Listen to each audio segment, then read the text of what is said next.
It's 12 o'clock. Aha. In some part of the world, it's 12 o'clock. Lucky them. All right, well, I'll give up sharing the screen then. Yeah, take your time. Done. Mm-hmm.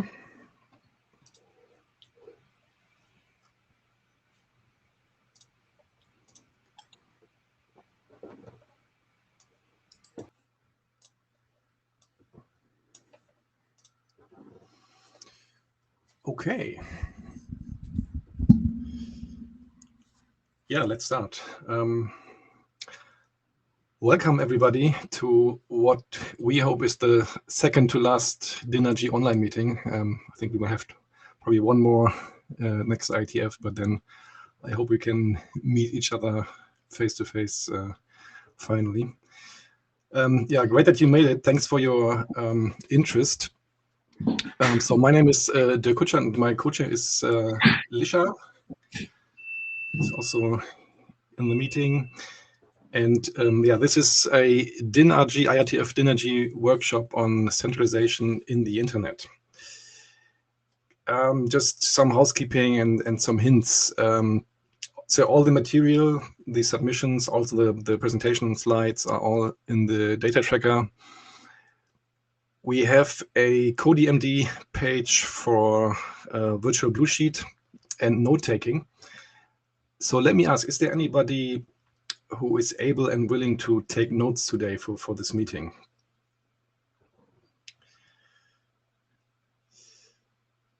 Okay, so that's what we expected. So normally we This is Marie-José. Hi. Hey, Marie-José. Should I be the usual person? Yeah, so it would be great if you could help. Probably it would be fair if we had at least one other person. So well, I can take like the top level notes and refer to the agenda and everything. And if somebody else wants to, so are you recording this? Because if you're recording it, it's also easier for minute taking. Yeah, it's recorded. Okay, so I can take some notes, and if somebody else is happy to help me, that'd be great. But if not, I can listen to the recording after. But yeah, I can take some notes. Okay, great. I really appreciate it. But I won't take it on Codem. I'm just going to take them freelance on a text tool, and then I'll upload anything. That's fine. Yeah. Okay. Okay. Thanks. Hi guys. I'm going to do it. Thanks a lot. Okay.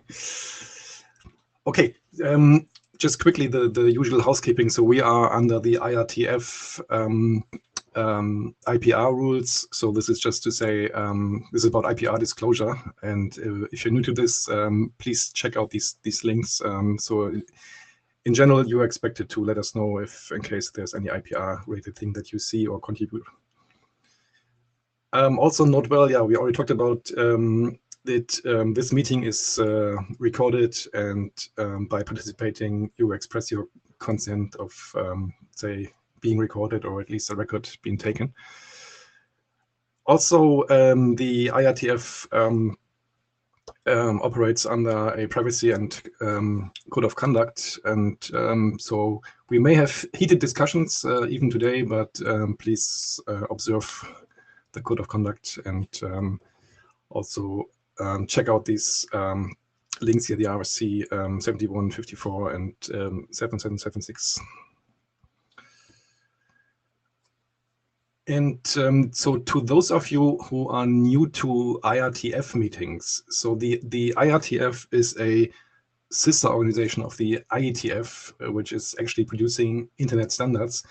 The IETF is concerned with research. So whatever we do here, it's not about standardizing any internet protocol. And so please don't refer to IETF research groups as working groups of the IETF or something. yeah, check out the IETF primer if you want to know more about this. All right, so our agenda today essentially has 3 main parts. So we have 2 panels discussing different aspects of centralization, and then a 30-minute open discussion slot where basically, yeah, we just want to collect feedback on everything that has been said or on the topic at large. And the panels are, yeah, like we have like two general topics. So first of all, we want to understand a bit better. So yeah, why does centralization happen? And so a bit of an economic historical perspective. How bad is it really? And then in the second panel, we will discuss more about, okay, how did we actually get here? So is there any also architecture, technical reason that led to centralization? So we are scheduled to run for 3 hours, which is really, really long. And that's why we yeah, want to have a break in the middle. So after the first panel, we will do a 15 minutes break. And yeah, just maybe to start this off, so why are we doing this? Well, I mean, so if you have been attending DINRG in the past, so you know that there is this general observation, and we discussed it here, a lot of, yeah, increasing internet consolidation, centralization. On the one hand, we kind of enjoy all the services. On the other hand, we also recognize problems of power concentrations, certain problematic business models, and so on. And yeah, in the past, we had seen quite many proposals, so from both outside and inside the, say, IETF at large community at, say, different maturity levels. So, you know, things like reimagining routing systems or name solution systems, RPKI, blockchain-inspired proposals. There are also larger architectures like IPFS, for example. And we thought, yeah, maybe before really getting into all these solutions, it could actually be good to take a step back and so really understand the problem really well. So what do we actually mean when we talk about centralization? Why is it a problem? What could happen if we follow like one or another route to tackle it? So also with the consequences. And is there even any chance to do something about it? So, I mean, this whole topic is obviously a big one. So it's a big challenge. And so what we deliberately said is, okay, let's do a slow start really, and really allow some time for gaining this deep understanding. And so really just let's not jump into solution development too early. But this also means, okay, this will not be done by today's meeting. So this is going to be a long effort over time. And so Lisha and I discussed this a lot, and so we said, okay, this workshop is likely to be the first step, and we also really want to allow some time, say, for us in the community to reach a shared understanding, and so this is something that cannot be done by just one meeting. And yeah, again, so this workshop is really like starting to yeah, kind of scratch the surface a bit, and hopefully will help to some understanding of why centralization is problematic, and so also how bad is it really today, maybe also comparing it with historical and events or other technologies, other sectors. And yeah, maybe also helping us to develop some first insights in what factors actually enabled it. And so it's also often, say one perspective is also often, I mean, well, maybe the internet is just too successful and there's nothing really we could have done. Or we could say maybe we kind of really made big mistakes, and we kind of failed also in our work. And maybe we can start discussing this today. Before the workshop, we asked people to submit their views on the topic. And so luckily we got really many quality submissions. So thanks a lot, everybody who submitted something. And we listed all the submissions in the data tracker, so you can find them all there. And we really encourage you to read them. This is really good material. As you can see, this is a lot, and so from this set of submissions, we try to pick the ones, also pick panelists of proposals or submissions that were, say, rather problem-oriented, not so much solution-oriented. We think we will get to these topics later. But I think really all these submissions are really interesting, so please check them out if you have time. Okay, quick explanation of how we want to run the panel and also the discussion. So in each panel, we'll have a 20-minute introductory talk. And so after that, we kind of planned like 30 minutes for like panelists discussion, including a short intro of each of the panelists. But we also want to collect, say, the opinions from the rest of us in the meeting. And so it's always difficult to predict how many people will show up, and so how open we can discuss these things. So what we suggest is that please type questions or comments that you may have, say, during the panel into the chat. And so we try to go through this and try to pick as many as we can, and then throw them to the panelist at the end in a 10-minute slot.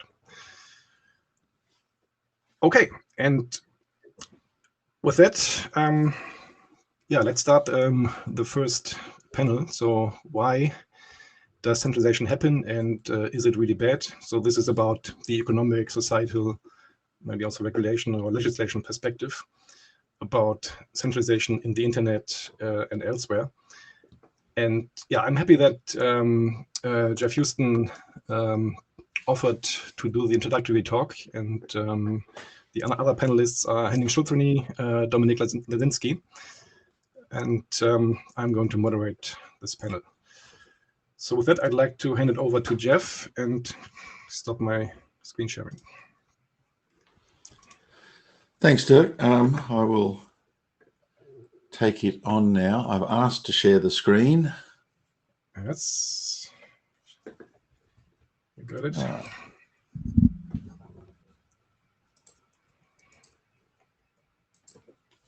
Right.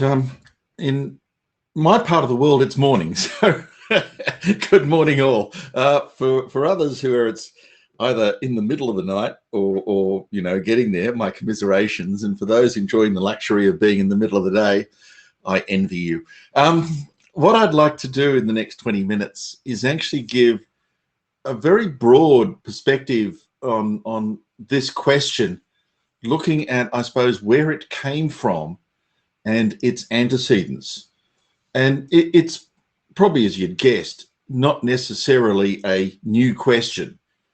Is the dominance inside an industry of a small number of extremely large players, otherwise known as a cartel, necessarily bad?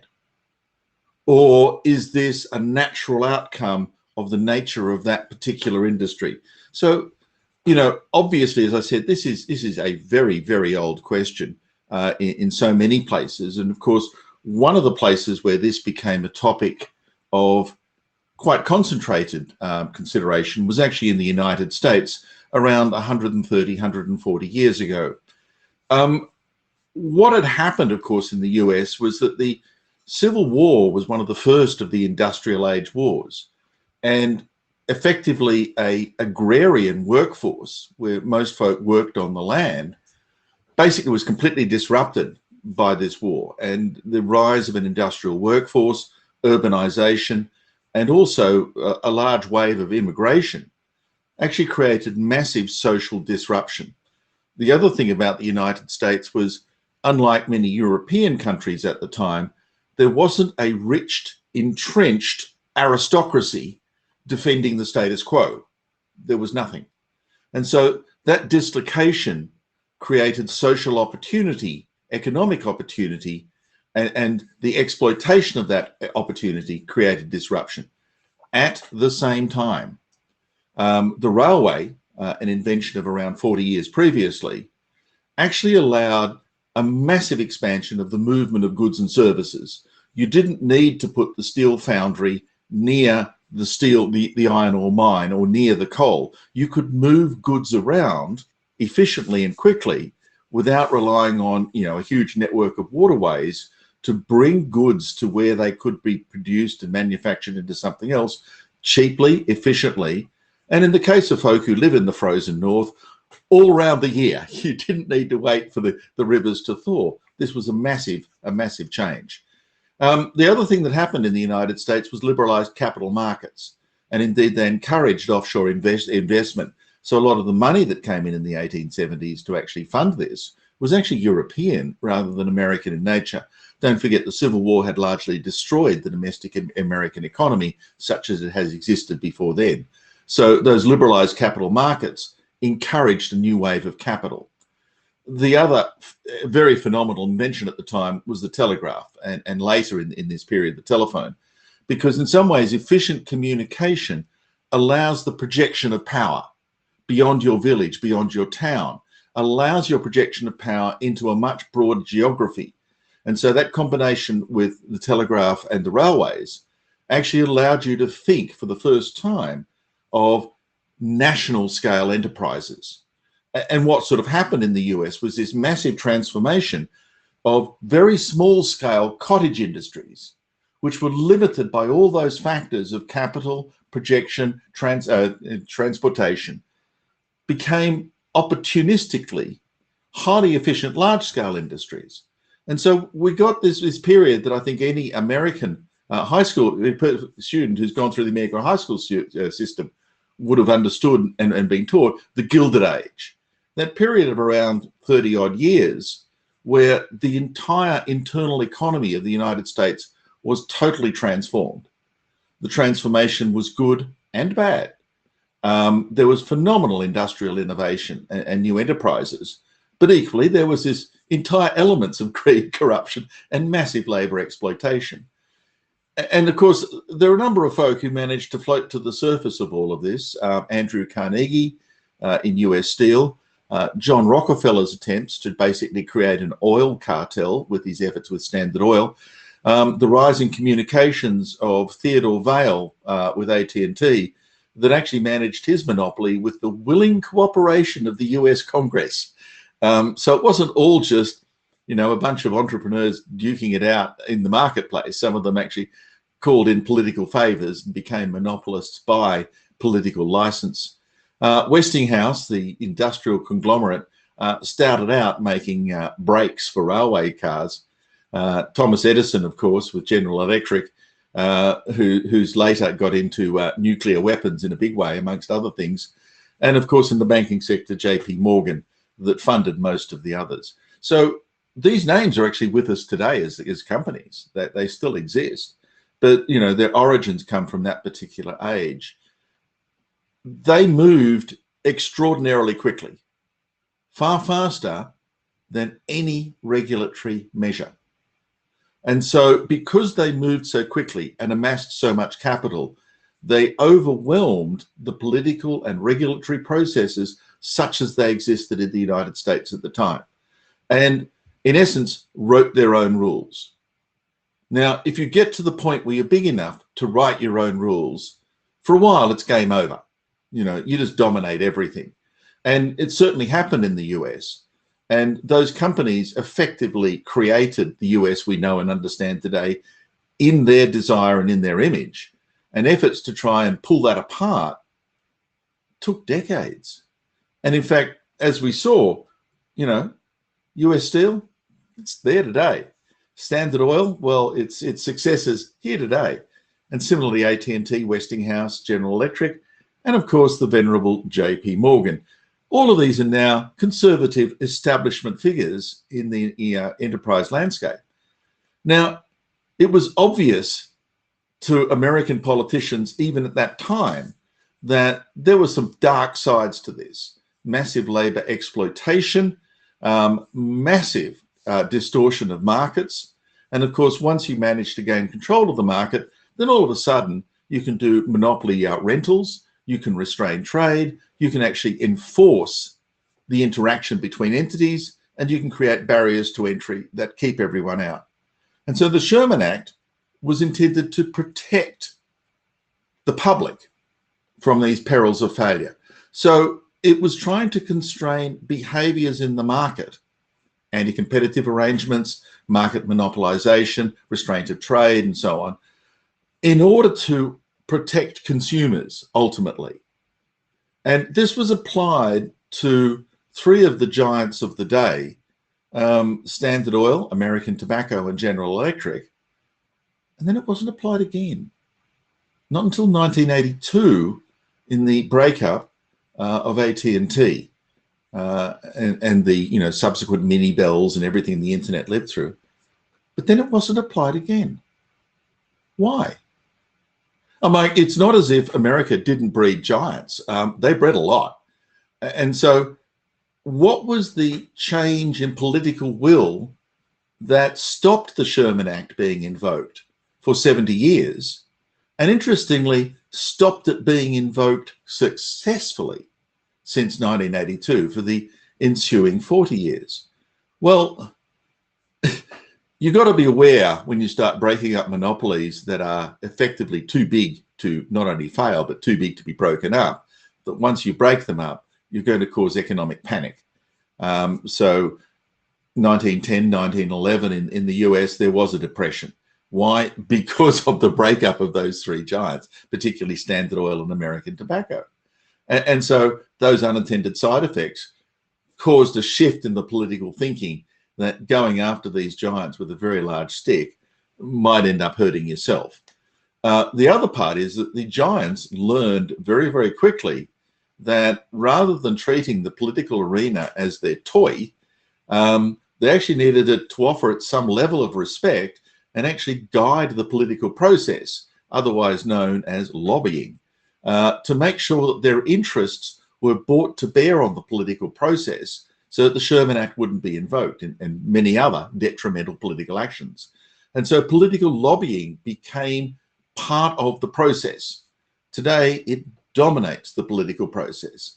No political action happens without a furious amount of lobbying to ensure it happens in the interests of the folk who wish it to happen. The other part of this was that the projection of power didn't stop at the national boundary, and that all of a sudden, from moving to city, state, and federal, we moved from national to international. And the US assumed a very dominant position in certain markets. The auto industry is a really good example, where even by 1913, they were making in excess of 2/3 of the world's cars. And even by 1929, they had 80% of global market share. So that dominance in terms of the domestic industry was seen as a national asset in the international market. And of course, being such an asset, the US domestic economy was a major beneficiary of all of this. And so in some ways, the Gilded Age set the stage for American economic dominance of the world economy for the next 120, 130 years. And so in some ways, why kill the golden goose was the feeling. Now, this wasn't a universal view. And there was a very, very big debate inside the US for many years over what are we trying to achieve here? Is big bad, or are the behaviors bad? And one of the sort of points of sort of where this argument coalesced was in a I'm not sure if he was a justice or an associate justice. You can look him up in the US Supreme Court. I think he was an associate of some form, and he was there for some time. He argued that big was bad by definition. It wasn't the behavior. It wasn't what they did. It's what they were. Because he argued that once you get big inside any particular market, then monopolies are a natural outcome, of course, but monopolistic behavior is equally a natural outcome. And that monopolistic behavior totally harmed competition, it harmed customers, and it harmed further innovation. The internet came rapidly and came as a revolution, predominantly because of the monopolistic behavior of the telcos for the previous 60 years. And that stymieing of innovation, you know, even though AT&T created a huge amount of the technical innovations that later became the internet, by suppressing that for many years, when it was finally unleashed, the effects were disruptive, explosive, and fundamental. And those kinds of shocks are harmful to a well-ordered conservative society. And to try and avoid that, you actually need to try and avoid that suppressing of innovation. You need to manage it more gently. The other thing he noticed, the quality of products declined, the prices tended to rise once market dominance achieved. There was no one to compete with. I can charge what I want. And of course, the issue is the bigger you are, the more you get to say what the rules are. And in essence, this whole issue of lax regulatory oversight has perils, because in essence, what happens is what we saw in 2008, that when you get so big, you can play the argument of too big to fail, and you can actually take all your downside losses and pass them to the taxpayer, the American car companies, the American banks, the American mortgage market. And so what happens in some ways is you're immune from any economic impact, because when you're so big, there are no rules anymore. The counter argument, excuse me, came from Theodore Roosevelt. He was US president in 1901 to 1909, where effectively said, we can regulate this.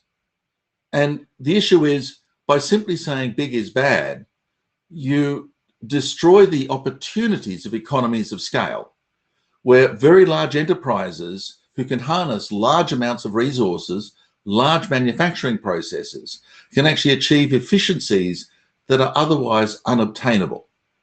There is no doubt, for example, if the internet was not a case of around 1,000 large-scale ISPs, but 100,000, none of them would have access to a sufficient capital to actually make infrastructure investment. It would be a small bunch of small enterprises struggling with an overlay on the telephone network, still running analog modems. And so in some ways, if you want to achieve massive change and you need to do massive investment, you need to allow large amounts of capital. To do that, you actually need to be large, because large enterprises gain access to those volumes of capital and resource that otherwise you can't get to. And the auto industry, the electricity industry are two very, very good examples. In 1910, domestic electricity was prohibitively expensive for all but the absolute upper elite. By the 1930s, it was regarded as a universal service. Rural electrification in the US and in many other countries transformed electricity into a common accessible commodity only by volume. The same with the auto industry. Luxury good in the early 1900s, everyone expects a car 100 years later. And these days, those cars are, in domestic terms, incredibly cheap. And so in some ways, big doesn't necessarily produce bad outcomes. It varies. And Theodore Roosevelt argued that the job was to regulate bad behavior, that big wasn't necessarily a triggering factor that automatically would cause the breakup and regulation of an industry. And so Brandeis' argument was that we can't regulate when they get that big. Once they're that big, we actually don't understand how we can remove that menace, that's inherent in private monopoly. And a Canadian, John Ralston Saul, I think he's still alive, argued no matter what, the duty of a shareholder and a private company is to safeguard their own interest and shareholder value. That is not the public interest. And you should never, ever, ever expect the private sector to advance or safeguard public interest. The two are effectively going in different directions. They may or may not coincide at some point, but they don't naturally coincide. The private sector is not motivated to safeguard public interest. And so you get these interesting questions that if we regulate, what are we regulating? Is the fact that a market has been dominated by a monopoly or a cartel naturally the problem? Are we attempting to forestall that condition? Or are we trying to understand the resultant behavior and apply regulatory sanctions to that behavior without necessarily altering the condition? Because those are two very, very different ways of doing that. And of course, when you get rapid change, how do you make sure that your regulatory oversight and your regulatory impost remains relevant to that rapidly changing situation? Because in some ways, a lot of the regulatory environment embeds the past as an institutional norm and actively acts against change because you're breaking the rules, whatever those rules might be. And so regulation and excessive regulation actually creates massive structural inefficiencies simply because they're regulating a history. So what we saw in the 1890s, we see today. Small number of players moving very, very fast, lobbying like crazy. Who are they? You know who they are. I know who they are. Everybody knows who they are. This is how much money they spent in lobbying in the US in 2020. These are the 10 largest companies by public capital value. Only one is a fossil fuel company. You know the rest. What's interesting is the previous incumbents in that top 10 list aren't there. All the financials, chemicals, industrials, and retailers aren't there. And Apple's valuation at $2 trillion is an extraordinary capitalization. It's bigger than all but 8 of the world's economies. These now are big. They are so big that they certainly set their own rules. They take a leading position with these technologies. They buy anything that looks like it could possibly be a future influencer. They amassed vast fortunes and almost no accountability to a broader common public good. It's hard to even understand to what extent they have accountability to their shareholders as distinct from advancing the interests of their founders.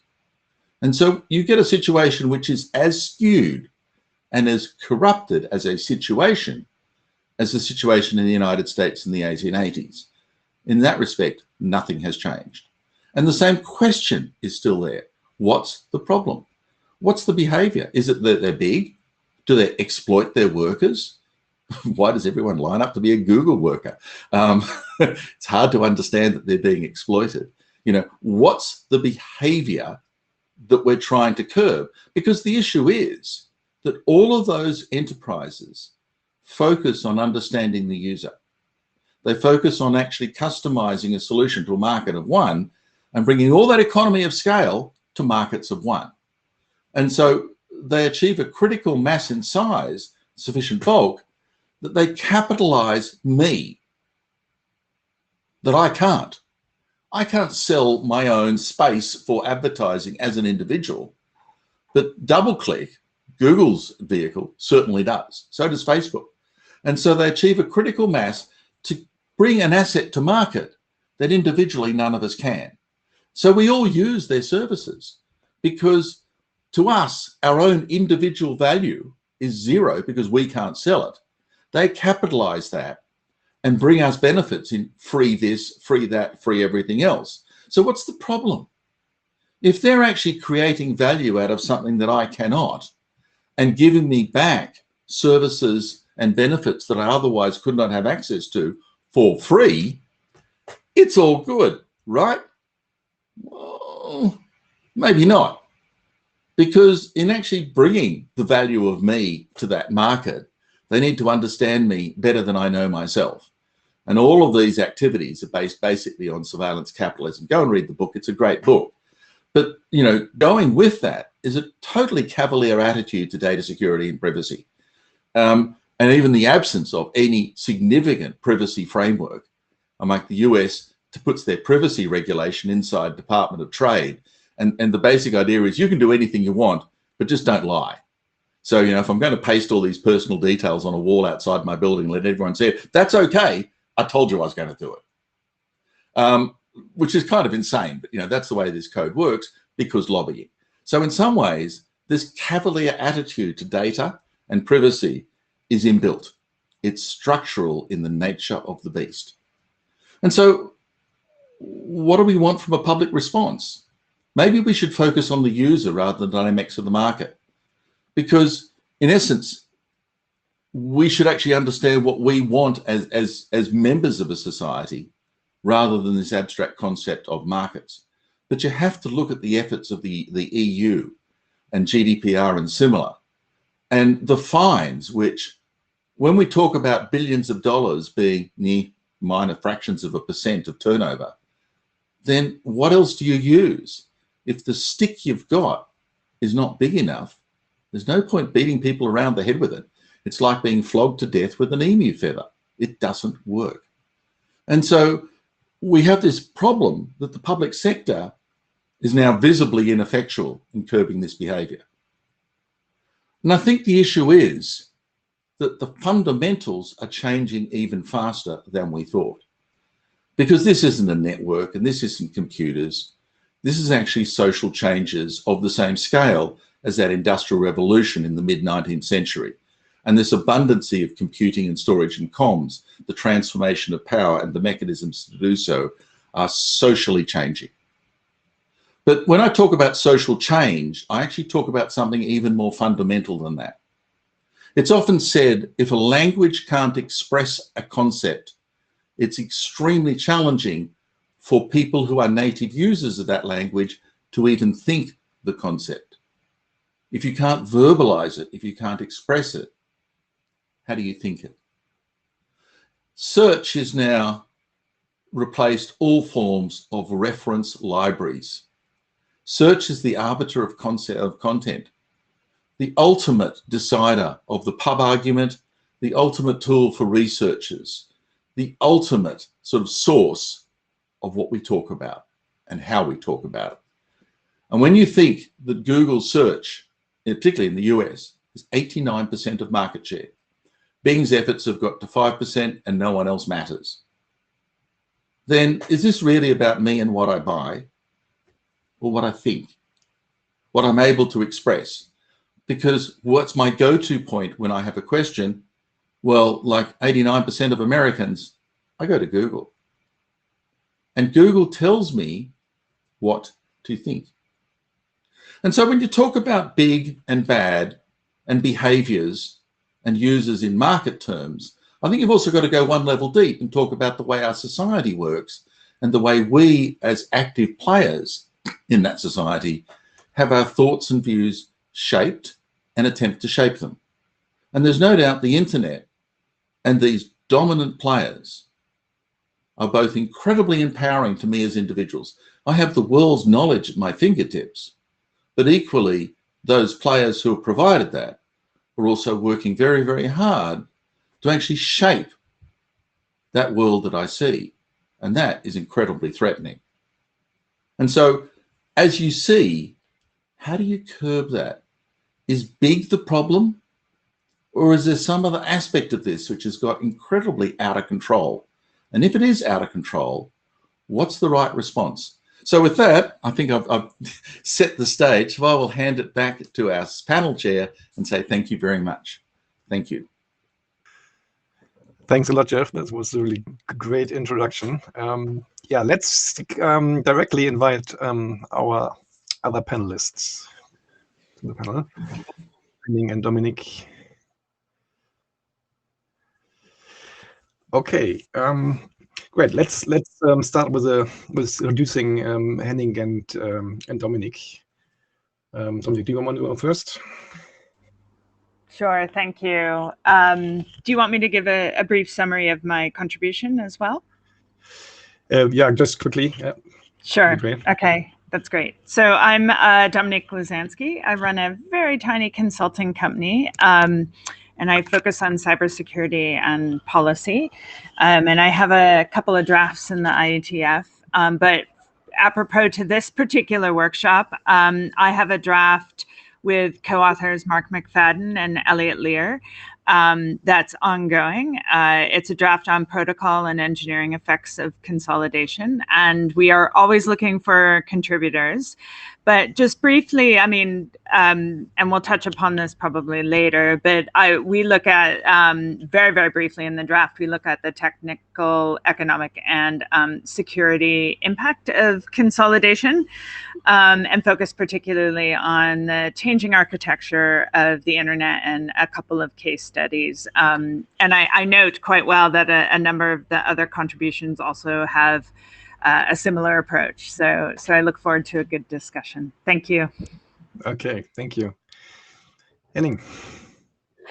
Yep, I'm Henning Tortoni. I teach at Columbia University. Probably slightly more relevant to the discussion. I have had a kind of a leg in the governmental realm. I worked at the Federal Communications Commission, which is the regulator that Jeff has been talking about, kind of in more generic terms in the US context, at least one of them.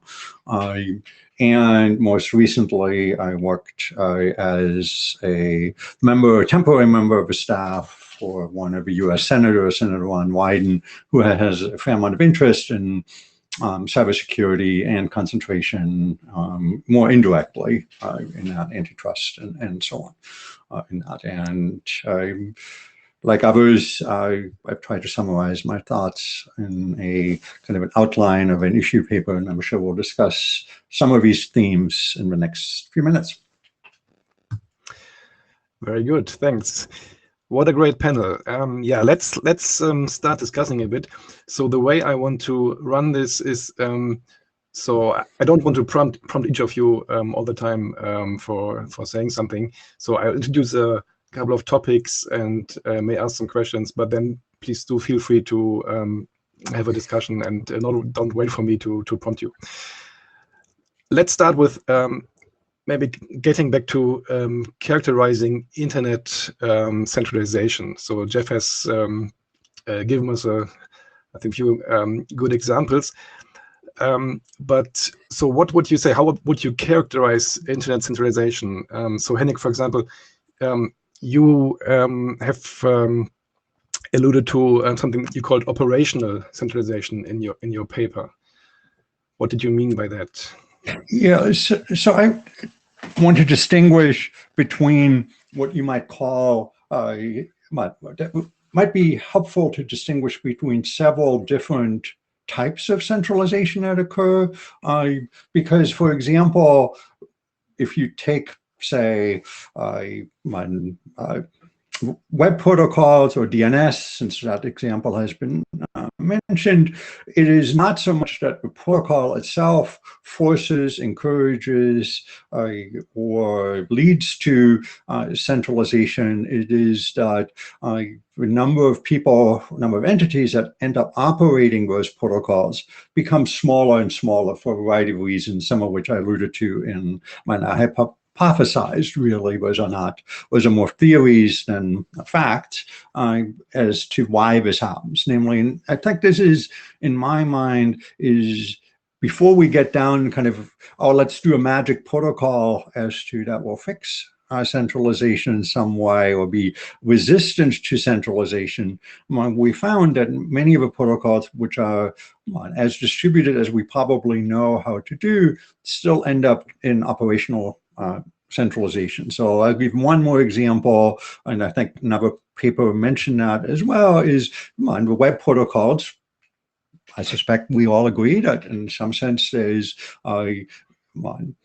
it's just as easy to run, in theory, 1 million websites or 1 billion of them as it is to run 10 is from user perspective. Another one is, but CDNs have become highly concentrated again, in a sense that a relatively small number of entities operate the vast majority, at least in each country or each region, the vast majority of web endpoints, namely the CDN, even if they don't operate the content directly in that. So I think we should distinguish between several different kinds of centralization along the way. Operational happens to be one of them. I think implementation centralization is also another one that I'd like to discuss at some point.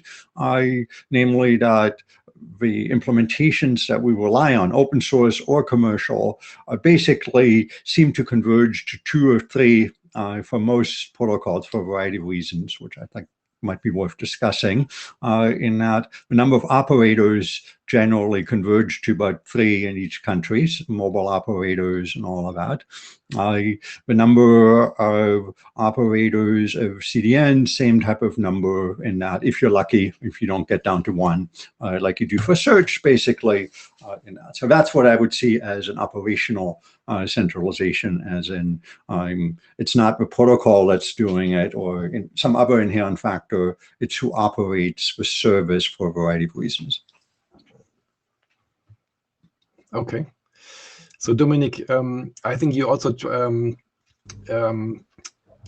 disentangled the different aspects of centralization. So you talked about layers and players in your draft. Yeah, thank you. So I just wanted to say I particularly like Henning's approach to operational consolidation. What we are pointing out in our draft is that there's different types of consolidation on different layers of the internet, right? And I think this is something we all know. And I think in particular, you know, when it comes to operational, or Henning's description, I guess I should say, if I can call it that, we're not talking about the actual, you know, protocol itself, but it's the development of the protocol as well, right? So I think there was an article in Circle ID this week, quite a long post in Circle ID about the history of people attending and who attends from different companies. And so one of the things we've talked about that I wanted to highlight is the fact that that's changed, right, over a long period of time. And there's a consolidation in the people who are developing specific protocols.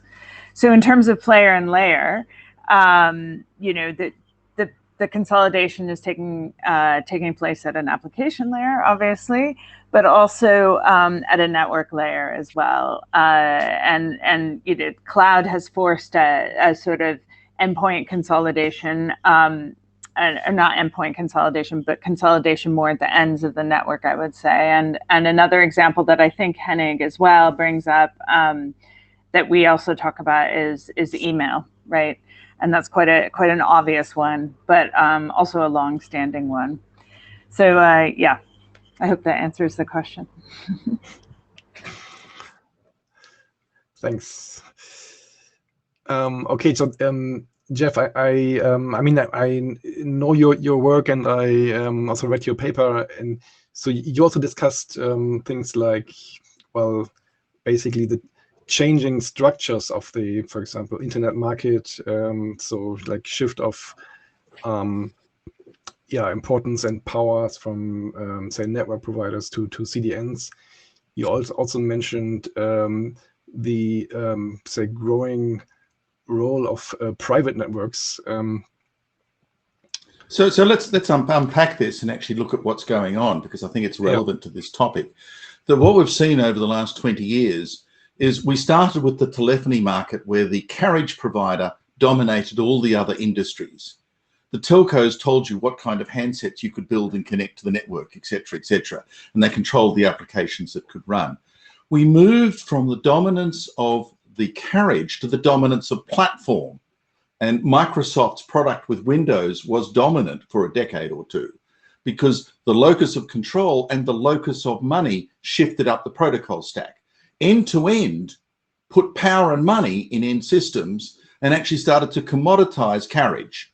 And so the telephone companies and all those industries around the ISPs waned in value, and the platforms rose. But that's dying, because now what we're seeing is the application itself taking over everything. So what we're seeing is the DNS is now an attribute of the application. Transport protocols like Quick are now an attribute of the application. And you're seeing the paranoid application that effectively ignores all the libraries provided by the platform and creates its own ecosystem. And the obvious answer to all of this ad tracking and cross-app tracking software is to keep the user in that app for as long as possible. And so you see things like Facebook and even the browser community with Chrome, trying to make sure that you never leave that app, and that app contains everything you want. Why is this happening? And I would argue it's money. Now, it used to be that the value of a market is based on the aggregate value of consumer spend. It's the economy. You can't spend what you don't have.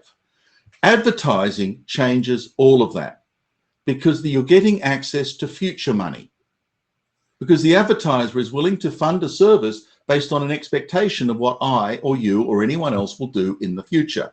And the amount of money in the future market actually overwhelms the amount of money in the current market. We saw that in the newspaper industry. The cost of a newspaper as a piece of paper was irrelevant. The rivers of gold was in the classified advertising section. The advertisers did the entire dominance of newspaper. We're seeing the same dominance, and the reason why is exactly the same. We're capitalizing future spend and bringing it to bear on current markets.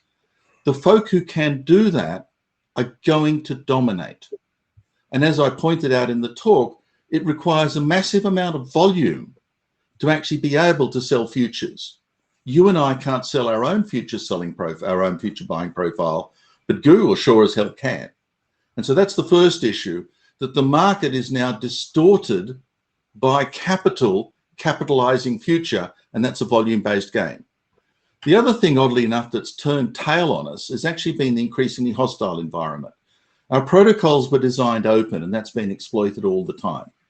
No sane enterprise would run their own DNS or their own web server in their own basement with their own computers. That is an instant disaster for demolition out there in the DDoS world. Everyone outsources, because the scale of attack means the scale of defense needs to be beyond individual capital capability.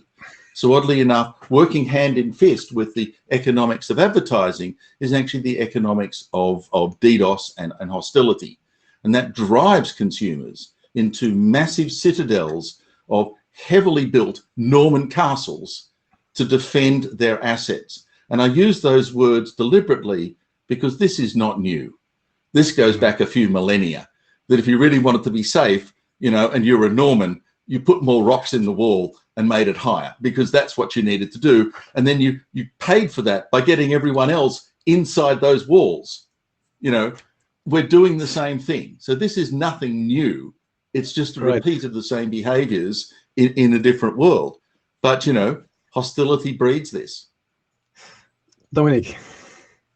I feel like we're heading towards the 18th century stamp tax that was put on newspapers, right? So you had to have a stamp and it was taxed. Every newspaper provider had to pay daily to an office down the street before they could distribute their newspapers. And I feel like we're heading towards that, right, as you were saying. But that's not what I want. I'm sure it's not what you want. I hope not, because you want competition. But you're absolutely correct. What does that mean with more competition? A loss of economies of scale. Okay. How do we, the question I have is, how do we square that? I don't have an answer to that, but how do we square that, right, and get what we want? There's an interesting comment that I just saw by Torles in the chat, and I agree with you that maybe it's a human problem, right? We always want something different than what we have, and the video service at Comcast is his example there. I think the Comcast example is an industry in transition, in the same way that a very small number of telephone companies literally became thousands and thousands of ISPs. 27 million people in Australia, 650 ISPs. What a joke. We got down to 3 again. you know, and it had to happen. And I think the video streaming is heading in the same direction.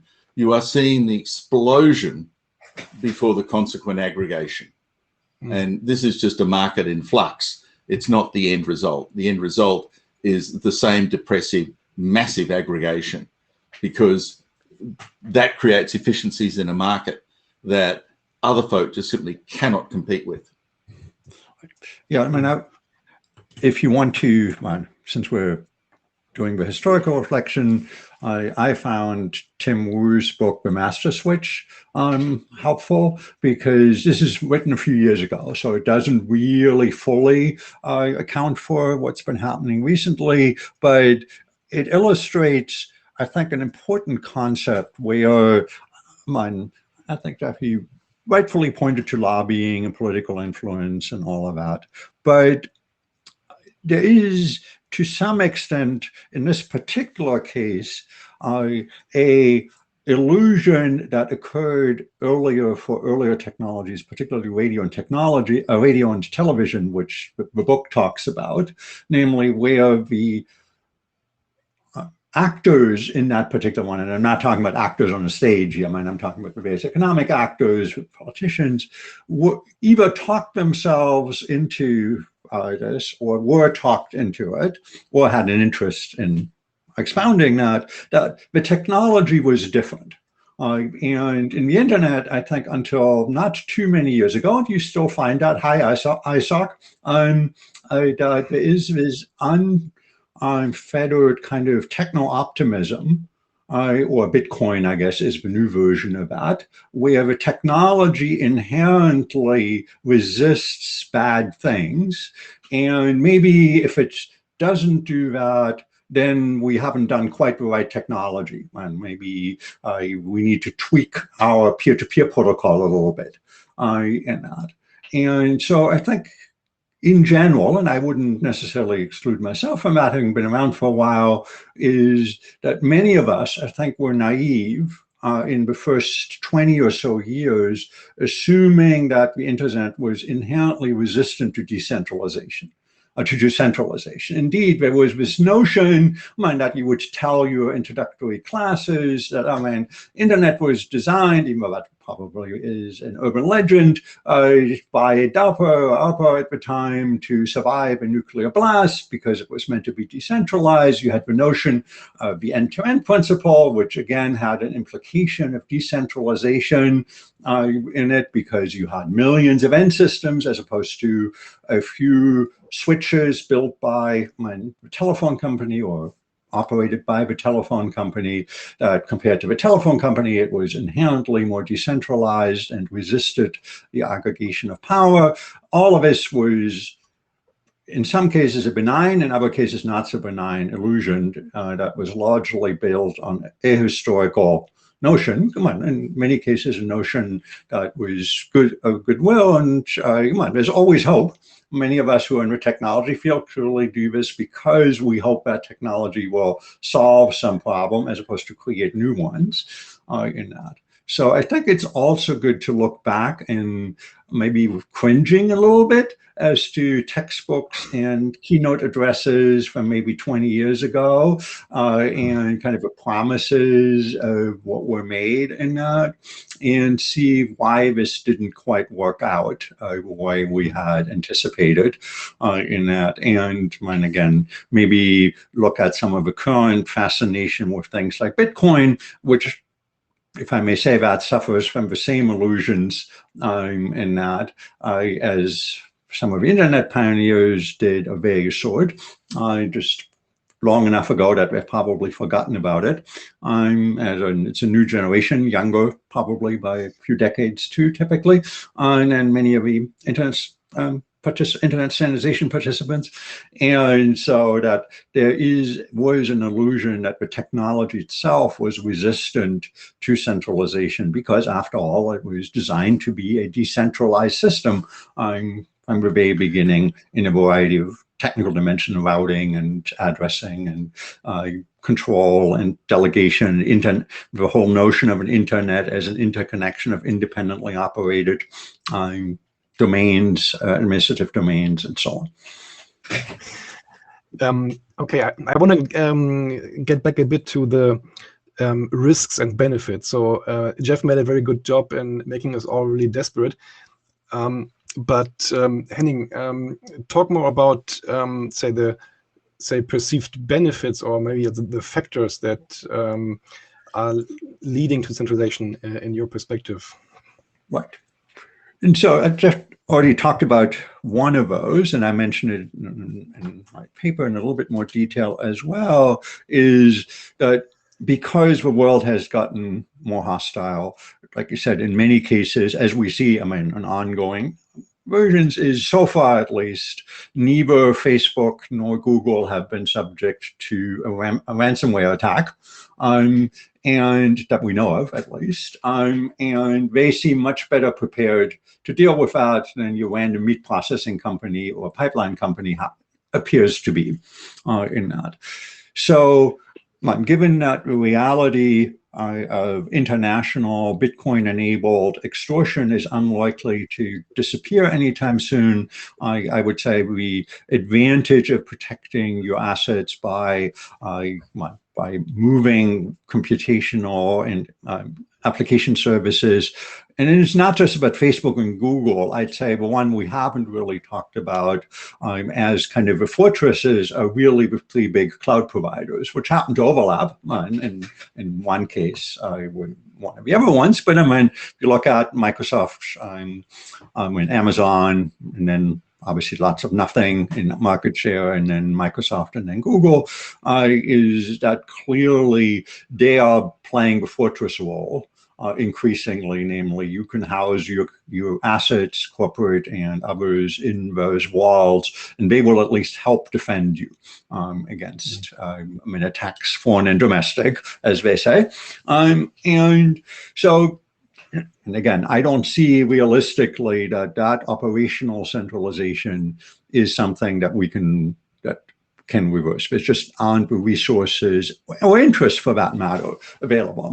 We are demanding a level of attention on the individual consumer user that is just unrealistic, or the individual small business or the individual non-IT company, like a meat processor is not in the IT business, and in the meat business. And so we're demanding things that are not realistic if we don't tell them to essentially move to a centralized cloud provider. So the other one is, and this is, Jeff alluded to that a little bit in the antitrust model, but I think amid kind of an important philosophical change that happened in the United States in that. And it was not so much about lobbying of others' corporate interest, namely that the Chicago School of Economics primarily had the notion that the old model was not sufficiently focused on consumer benefit. So the idea was that one should look, and the notion, let's assume for a moment in good faith, was to see if consolidation would increase consumer welfare in a variety of dimensions: lower prices, efficiency, economies of scale and scope, all of that in that. And so the analysis, and both the Federal Trade Commission and the Federal Communications Commission do that for communication-related mergers, for example, was always, the argument is always made that consumers will benefit. So when, like mobile services, when AT&T tried to buy T-Mobile and was rebuffed on that particular score, or when T-Mobile bought Sprint and was granted permission, the argument was largely made by hired economists that this would produce an economic benefit to consumers in that, and that was seen as the only criteria that would allow rejection of that one. And it's often hard to argue with that, given the nature of free businesses on the consumer side and so on. So I do see the benefit that indeed, from the security benefit and the operational benefit, in the sense that the users, many of which have no, I mean, this is true for, think of, I mean, Consolidation, think of Facebook and so on handles, because they provide services that consumers enjoy, that are better than they were available when we all had kind of FTP servers and Archie. They provide those services and they work. Thanks. Yeah, let's give Dominic and Jeff a chance to react to this. Sorry. Go ahead.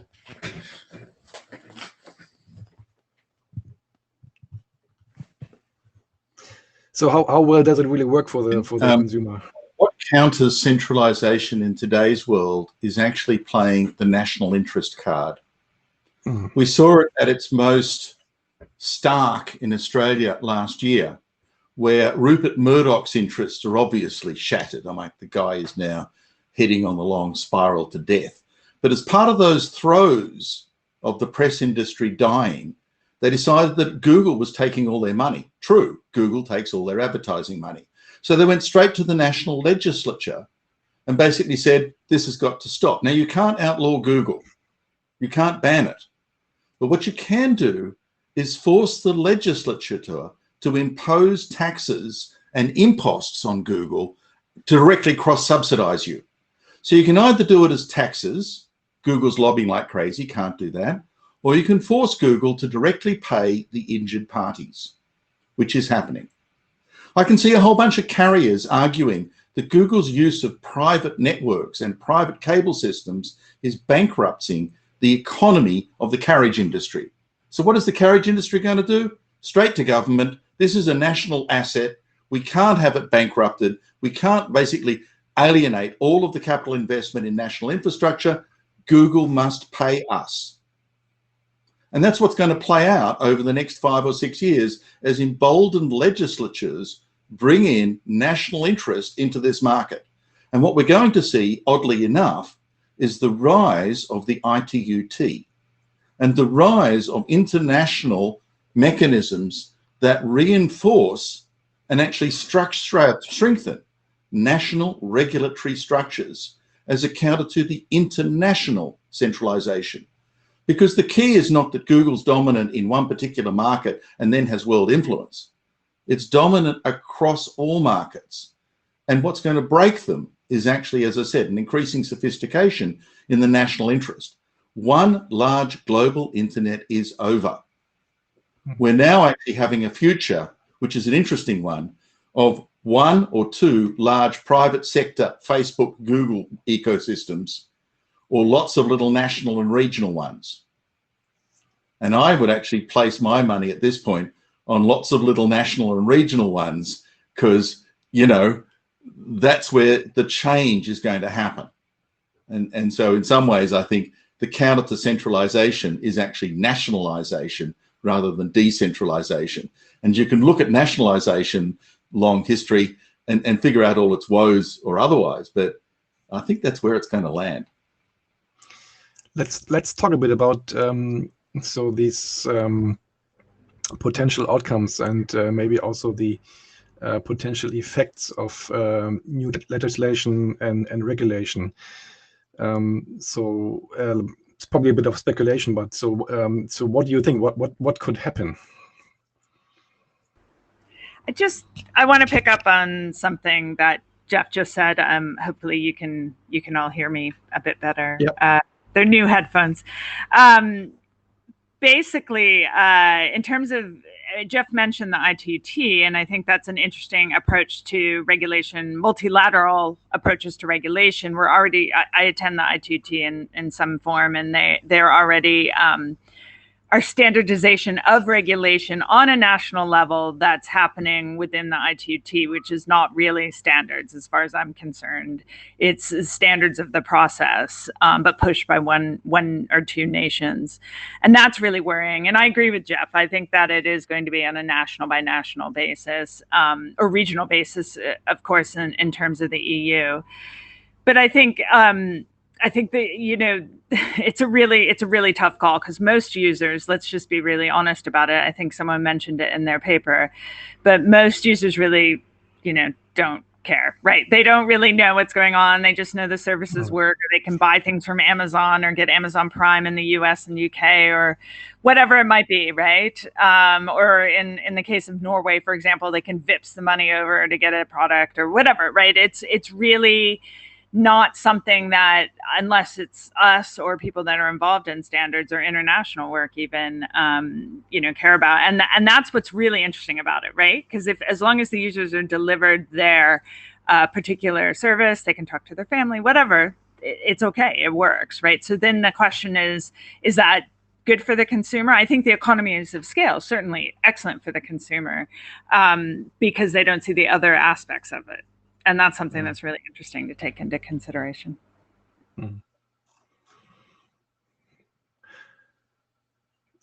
Okay, so I didn't see too many questions in the queue, but Lisha, please correct me. Is there anything we want to pick up from the queue, from the chat? Sorry.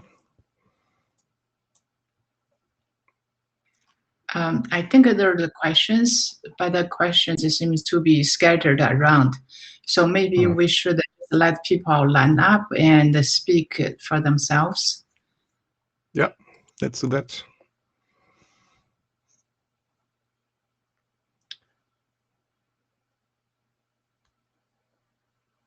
Any questions to our panelists?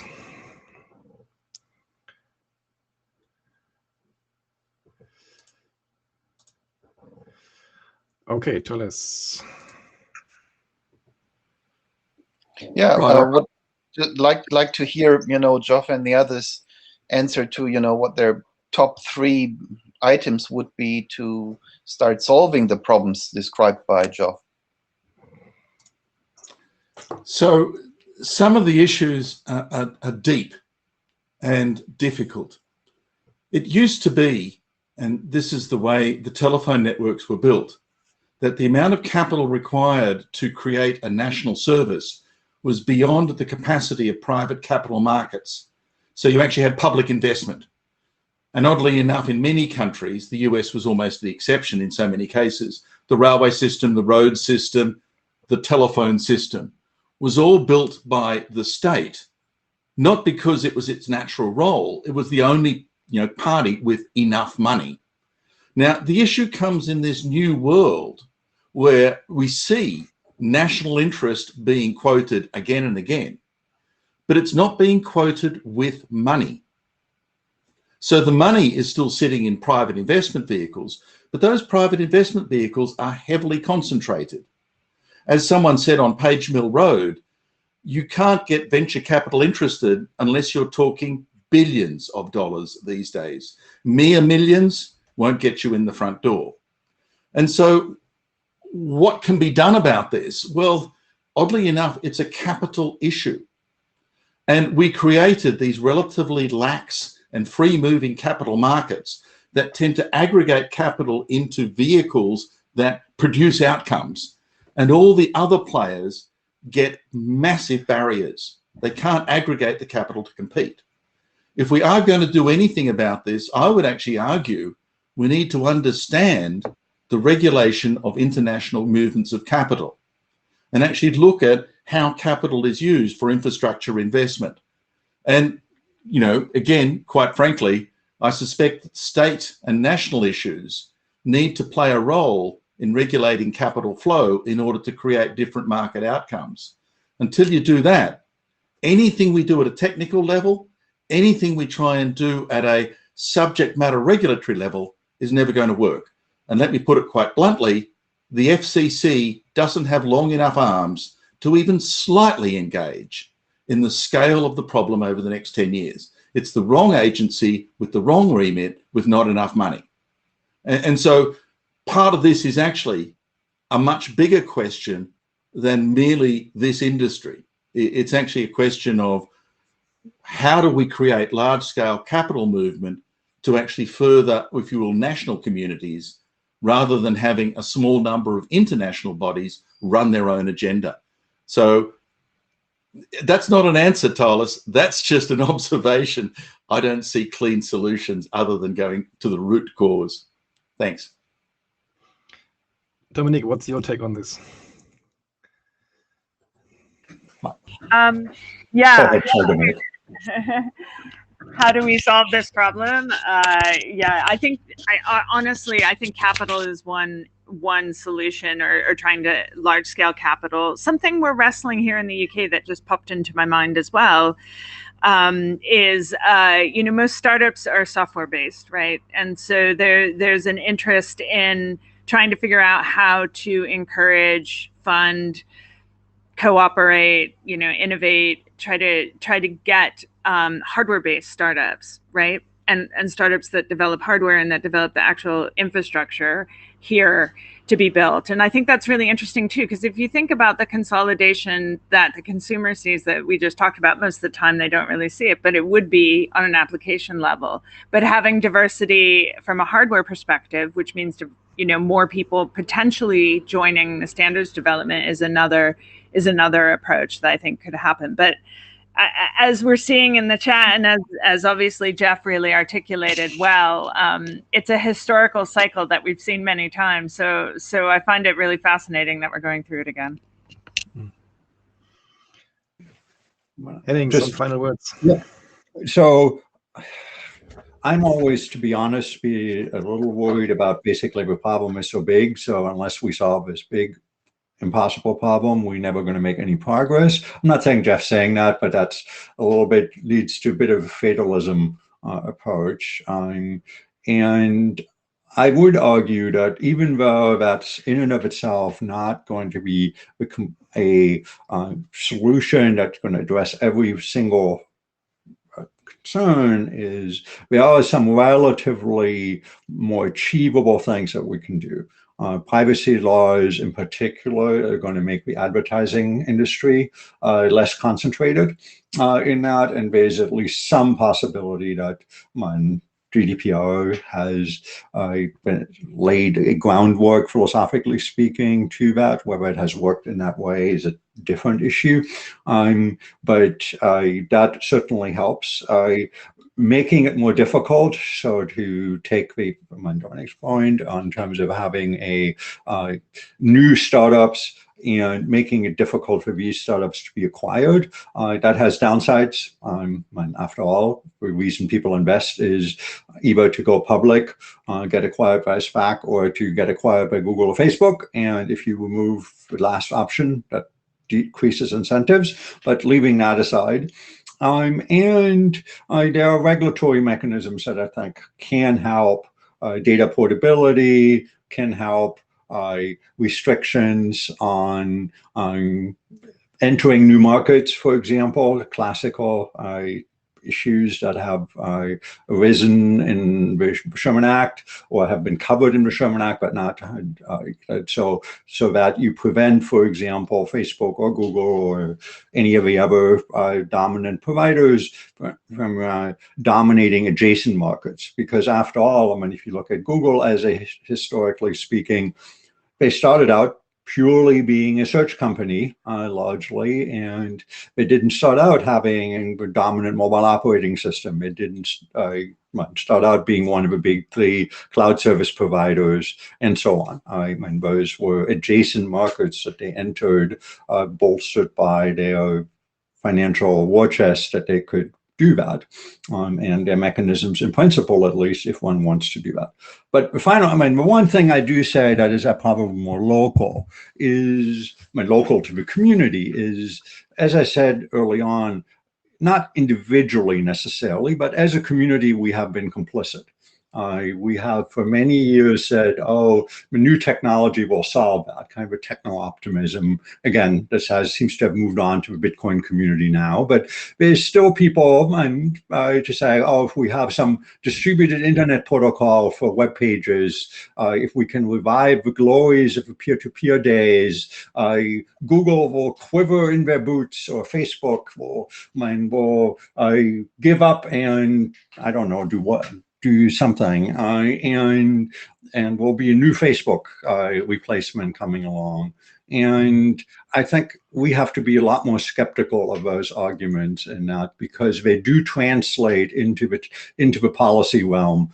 Politicians echo those things because the easiest thing to say is, well, the problem will solve itself. I don't have to make hard decisions because and you hear this all the time, a new Google or a new Facebook will come along and will, just like they replaced Yahoo search and they replaced Alta Vista, or any of the other services, or Friendster, or whatever else you want to hear that name that no longer exists, somebody else will come along to do that, and we'll just have to wait a few years and the problem will solve itself if we don't do anything at all, which is really convenient. And so I think that's the attitude change, that indeed the consolidation that we're seeing is not as transient as we saw in the earlier days when old services that were dominant. I mean, Yahoo was clearly a dominant service at some point, but was quickly, relatively speaking, quickly replaced by, say, Google, and Friendster and other early social media sites were replaced as well. Is that situation is no longer quite the same, even though we're seeing some versions of that, see TikTok and other new Okay. Great, thanks a lot. I'd love to go on, but so we have another exciting panel coming up, and I think we really need to give people time for a break. So Charles, I noticed you were in the queue. So you're the first one in the discussion slot after the second panel. Thanks everybody, this was really great. Yeah, I'm sure there's a lot more to say and more to discuss, but let's have the break now and then be back at 8:30 UTC for the second panel. Thanks a lot, Dominic, Jeff, and Henning. It was really great. Thanks.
So, Dirk, maybe you could show the slides for the panel 2.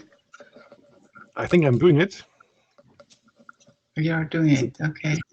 I'm still. Yeah, well, I have to go to presentation view instead of people view. Should we get started? I think people are still all here now.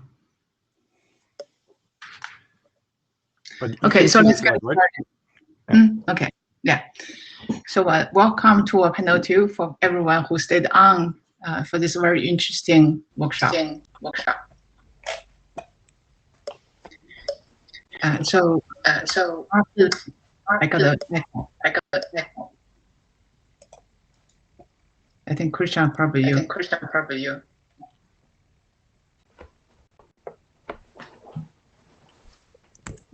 For this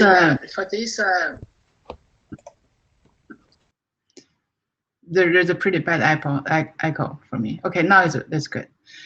So Thomas, I had to unmute to mute you. I think there's some echo on your side. Not sure if you can use a headset or something. Let's get started. So for this panel 2, we'll have Christian Huitema to give an opening talk, and after that we'll have the panel discussion. So let's just get Christian started first, then we'll have the panel discussion follow. Christian, please. Hello, I am Christian Huitema, and I've been looking at centralization of the internet for a long time now, because I've been at it for an actual very long time. And I was asked to do a short presentation on how does centralization start. My goal here is to put up a couple of ideas so that we can have an interesting panel after that. Next slide. So the first part I want to say is that centralization doesn't start. People don't start by saying, I want to centralize something. They start by saying, hey, there is an interesting problem that is not solved, and that problem is a business opportunity.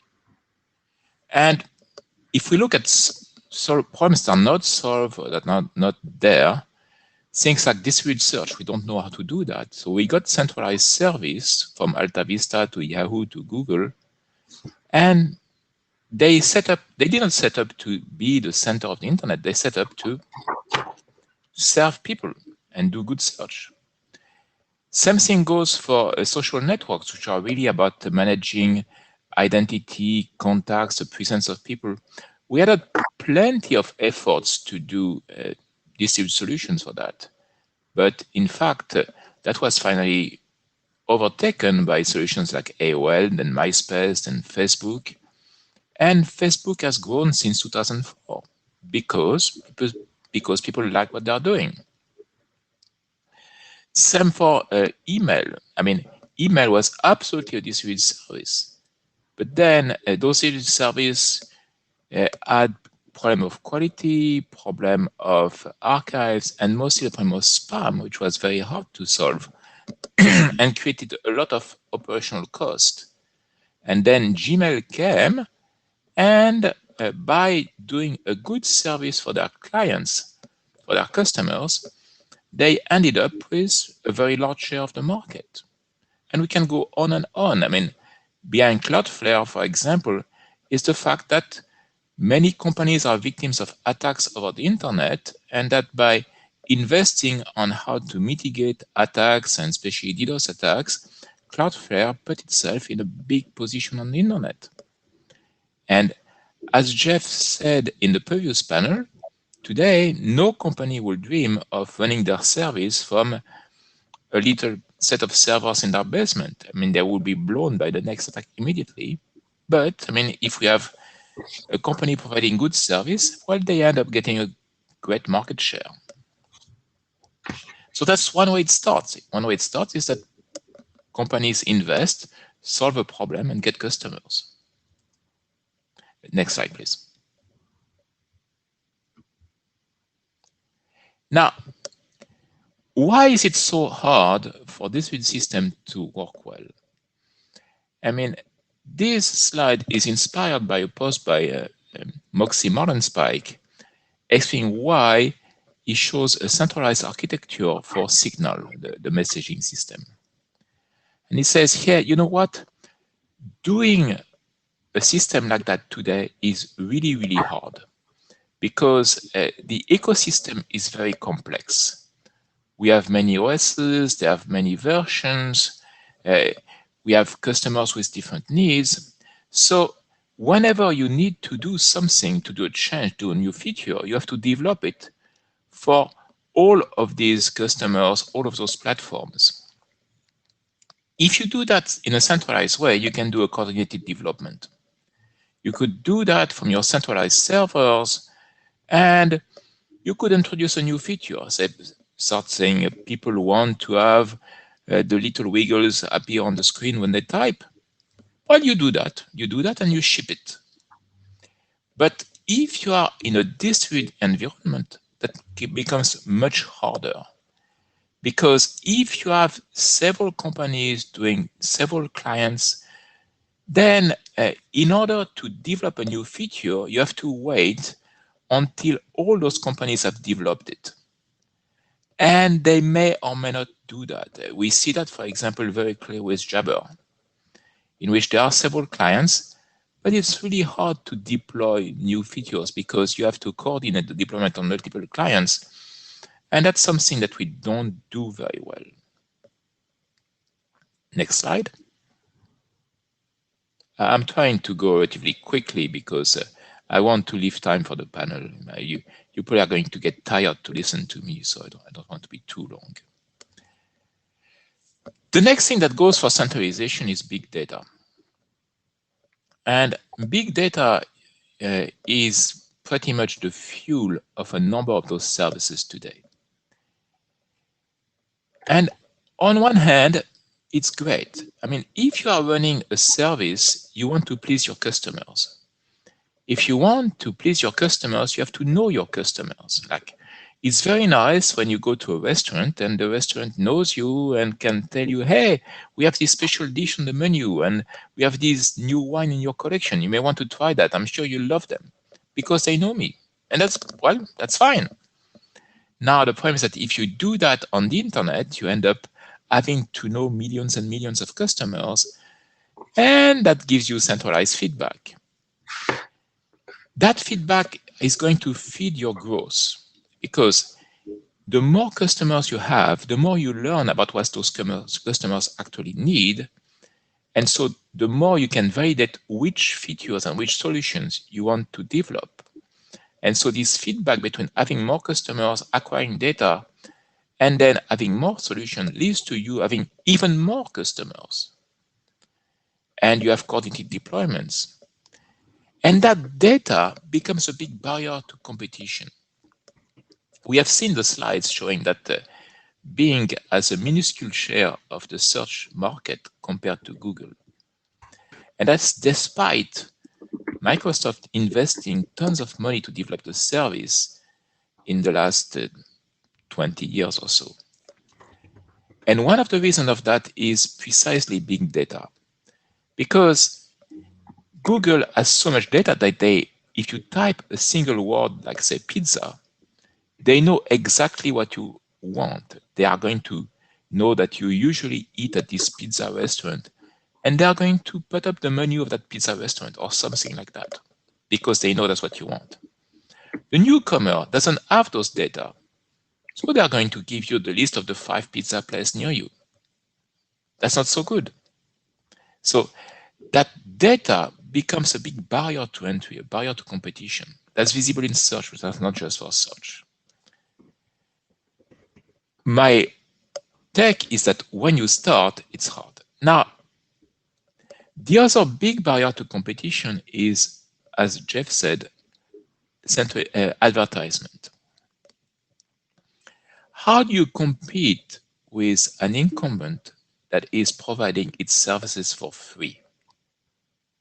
That's actually very hard. I mean, competing for free is hard because you have to either have lots of money in advance and have convinced investors that you are going to compete by giving away free services against someone who has all those advantages and already is giving away free services, or you are going to have to charge and you have to convince people that free is bad, which kind of works sometimes, but not all the time. Now, the flip side of advertisement, of course, is surveillance capitalism. And if the market surveys you because it wants to know you better, because it wants to serve you better, that also has a dark side. Then when the market knows you better, it can somehow control you. And we have seen examples of that in the recent past. I mean, with campaigns and control and advertisement and cycles of either people getting addicted to some services or people being fed disinformation because of the service.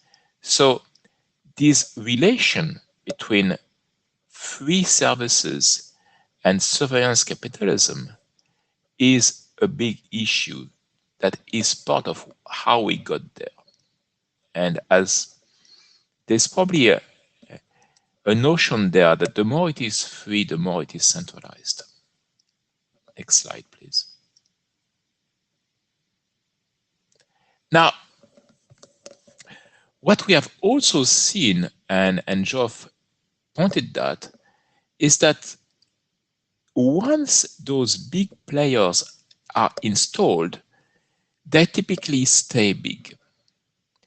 And there may be some changes. We can see, for example, Google displacing Alta Vista, but we can think of that as some kind of an evolutionary process in which basically different viruses compete in the tube until one of them has developed enough characteristics that they own all the tube.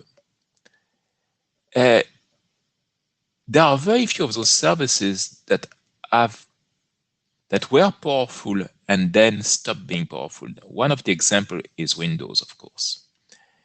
But it took a whole lot of things for Windows to stop being so powerful.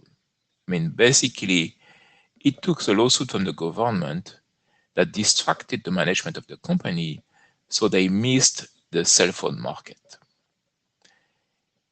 If we think about what was very important there, in my mind, one of the most important part of the Windows consent decree, apart from distracting the management of the company, was to publish the APIs. By publishing the APIs, it allowed for interoperation with new systems, and it effectively broke some of the strong points of Windows. Like, for example, you could not do PowerPoint without having the Windows operating system. Well, if the APIs are published, Apple can publish their own version of PowerPoint and it works, etc., etc. That may be a lesson for the future, that if in the future someone wants to break those things, then interoperability is a big issue and publishing the APIs might be a big issue. Next slide, please. I'm eager to hear from you, so this will be pretty much my last slide. I think that competition is hard. I mean, the picture has some seagulls harassing an eagle. You might think, and you see that all the time, the seagulls are not happy because the eagle is trying to eat some of them, eat their youth or something. And they harass the eagle. They team together, they peck on it, they follow it, etc., until the eagle usually runs away. But guess what? We still have eagles, and they win enough of the time that don't get rid of them.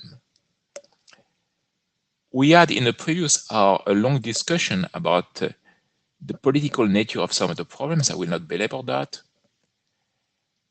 We have a discussion about the relevancy of standards, and my take is that those standards take a very long time, and it's very hard to compete against a centralized service by having a distributed set of competitors relying on standards that take 3 years to develop. And also, we need to look at the business model, which is much simpler for a decentralized service, because you need the revenue. I mean, the competitors will need some revenues in order to sustain their competition. And they can only get that if they have a sustainable business model, which so far has never been very convincing. So I'll leave it at that, and I hope that I had enough challenging questions here that we'll have a nice debate.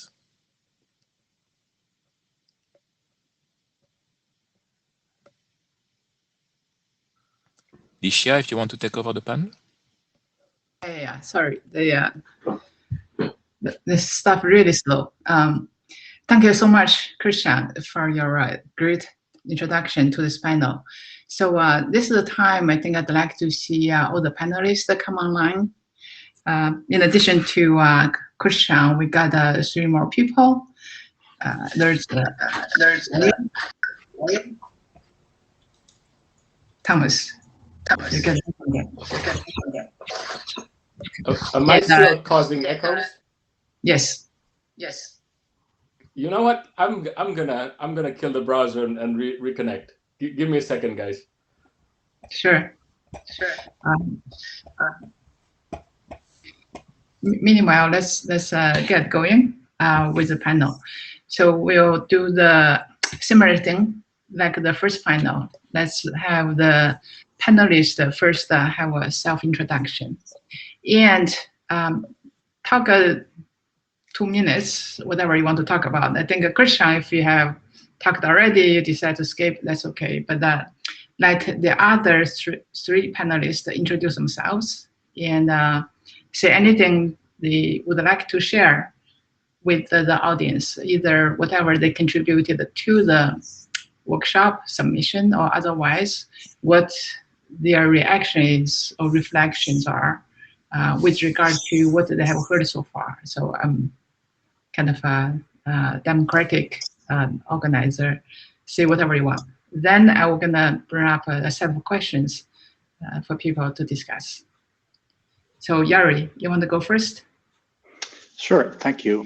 Jari Arko is my name. I work for Ericsson Research. And yeah, maybe it's just to briefly mention what I provided in my contribution to the workshop. So that submission was on ways to reduce the effects of centralization, not exactly the topic of this panel, but kind of related. So as an example, one of the problems that we have is that privacy of user data is not really key in the provider's minds, and too much data may end up in one single provider or service. And we looked at a number of different strategies for reducing that issue. For instance, you could have discovery mechanisms. You could use, discovery mechanisms make it so that a more diverse set of parties can provide a service. Or you could use some means to limit information. So like, for instance, confidential computing could be used to provide some evidence that a particular service is running a, in a safe environment and user data does not leave it.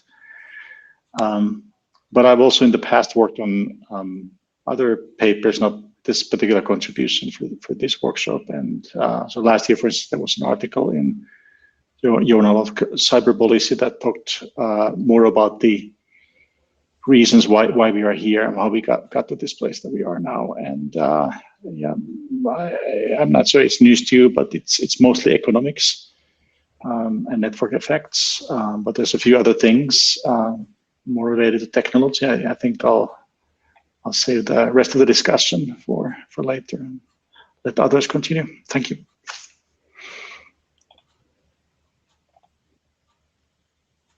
Who wants to go next? Thomas? I hope your echo got fixed. Am I echoing again? It's good now. Okay, so this is Firefox, people. Previously it was Safari, so that says a lot. Software quality. Sorry, did I say that? Yeah. So I agree everything about what Jeff was saying, but let me back up a little bit. So I'm a Valley person that got stranded at MIT. So I'm not really an academic. I occasionally write papers like this one, but I belong to a group that has been around at MIT now at least 25 years, working on what is now called computational social science. So another popular name is big data analytics, right? And so we've been active with the World Economic Forum for at least 15 years, and our founding professor is the chair of the big data group there. And we've been actually active with the community in Europe that resulted, amongst others, in the publication of the GDPR. And for those who are tracking what's happening in Europe, there is the Data Governance Act that will be published soon. And interestingly, some of the concepts that we've been promoting over there, such as data cooperatives, are actually making it into into that act. Jeff said something interesting about the 19th century, the fact that there's all these big companies, mining, iron, steel works, and so on. One common thread that made all of that possible is labor. There was plentiful of sources of labor, and so this is why we today have labor unions, because there was an attempt on the part of individuals to self-organize. So the resource in the 19th century was labor. Today, the resource is data, right? So we're no longer in the communications game. The new frontier is data, and Jeff said plenty about data, and so what can we do about data? Because today those big corporations that were mentioned earlier, in Jeff's presentation, all of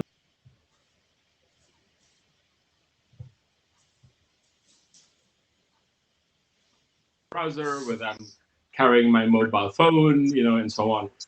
And so, one of the ideas we want to put across in this workshop is the need for a thing called a New Deal on data, which is, for people who know the history, it's sort of, harks back to the 60s, about the New Deal, on the economy. And, it's okay to talk about how did we get here. I think one of the things that we have to realize is that the internet never had any control over the data that flowed through it. I mean, this is the whole point of the end-to-end, principle, right? It wasn't designed to regulate data. But what we want to get across is that assuming there is legal precedent, there is legal push for individuals to be recognized to be co-owners of the data that we created, the next question is, well, how does an individual like myself, manage my personal data? How can I not just monetize it, but how can I contribute it to, good decision making, such as when we have a pandemic?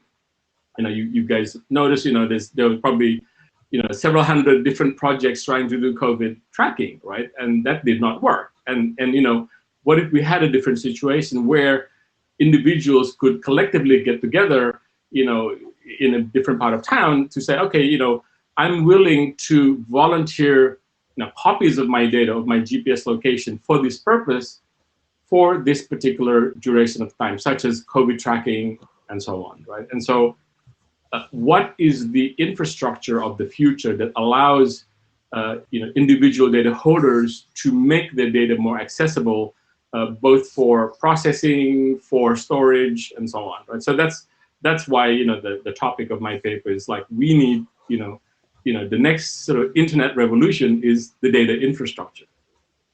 Anyway, I'm talking too long, but that's kind of and so how did we get here? Well, I think we spent the last hour talking about how we got here.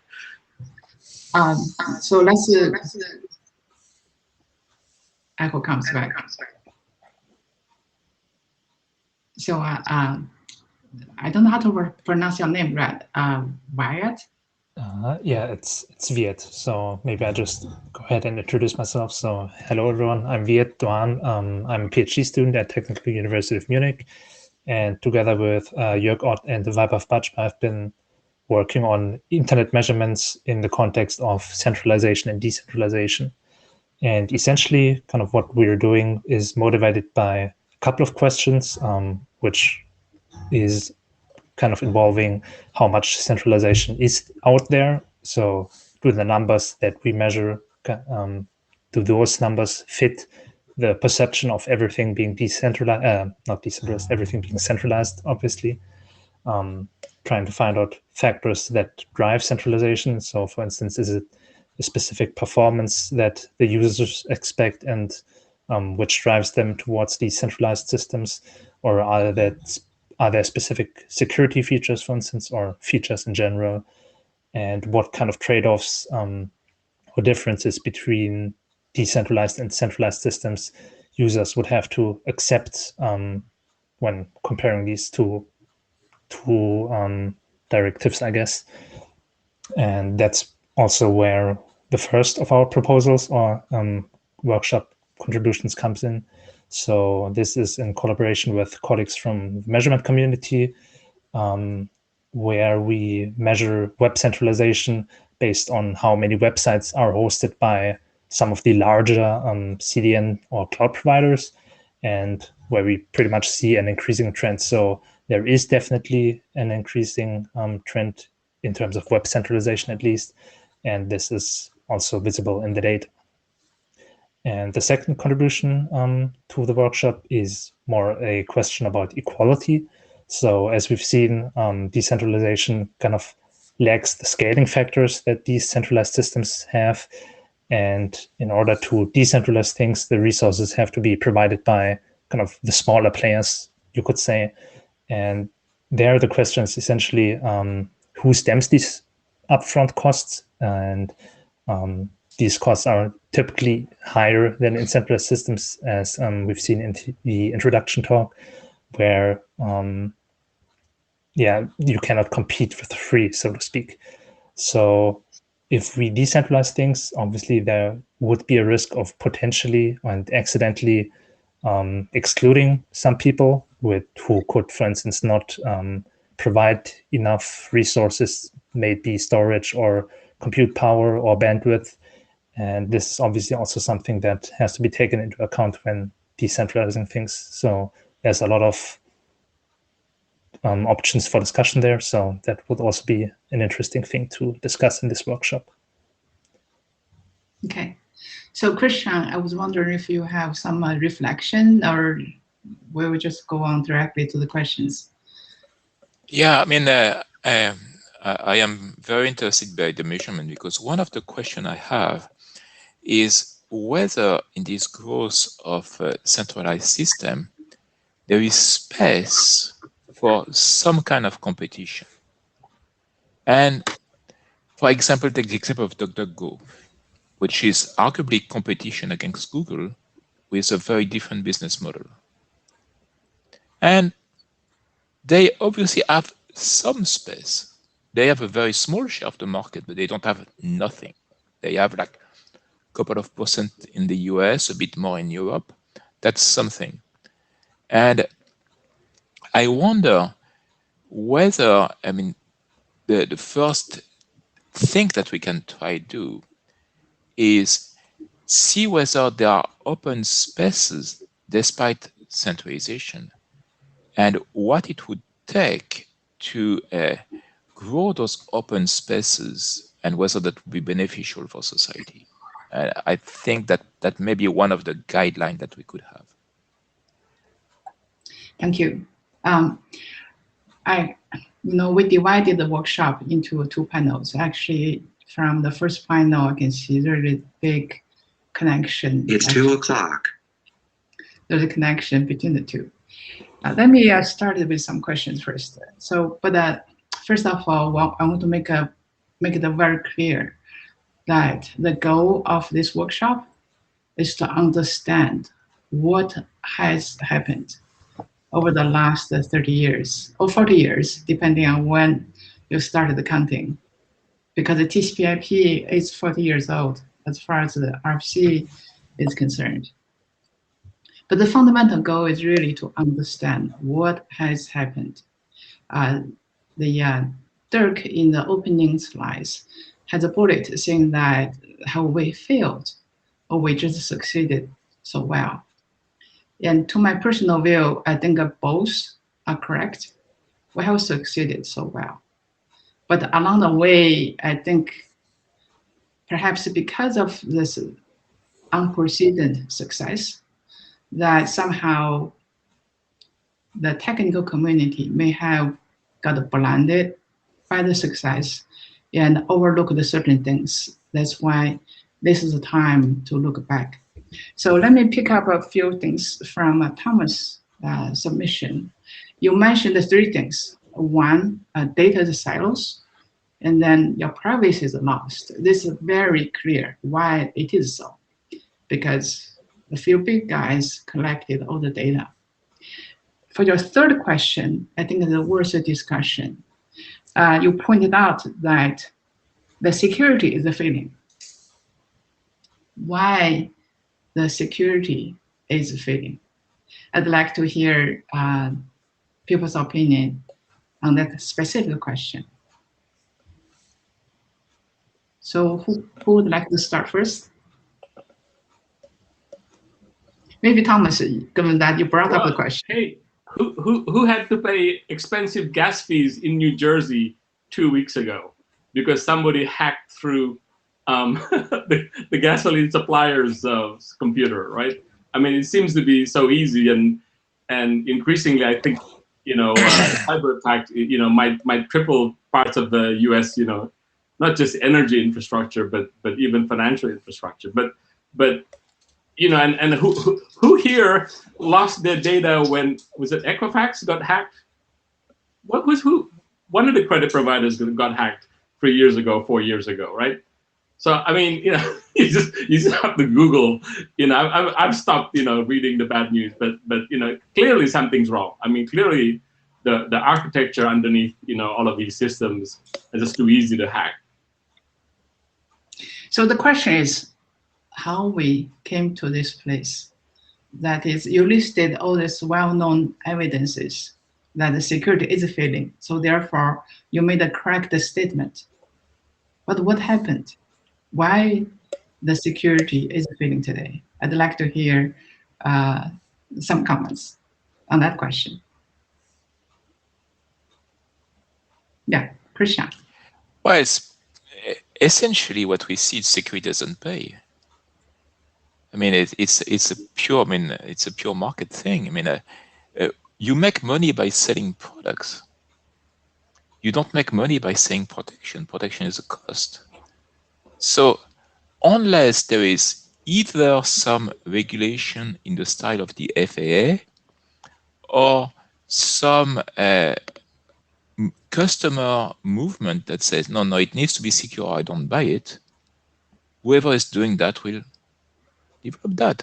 And it's not just internet. I mean, the example of the Boeing 737 MAX is a great example there as well. It's the same process. I want to ship it. I want to ship it badly, so I ship it bad. I think from the market viewpoint, that's very clear. There's a profit-driven or revenue-driven. But as a technical community, we are different. So look back ourselves.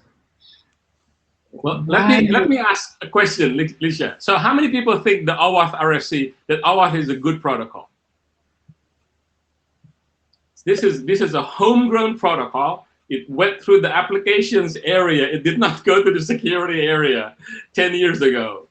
And I was one of the few people who said, like, why are we doing this in the applications area? So here's a technical community that's responsible for OAuth 2.0. And now it's being rewritten as GNAP. But it's kind of too late, right? The market's using OAuth. Yari, you have some comments with regarding to security? Yes, thank you. So I think there's actually two reasons behind these security failings. One is that security is actually hard. I mean, even if we tried, even if we had a perfect competition and a perfect world in other ways, we would still have some issues because it's just hard.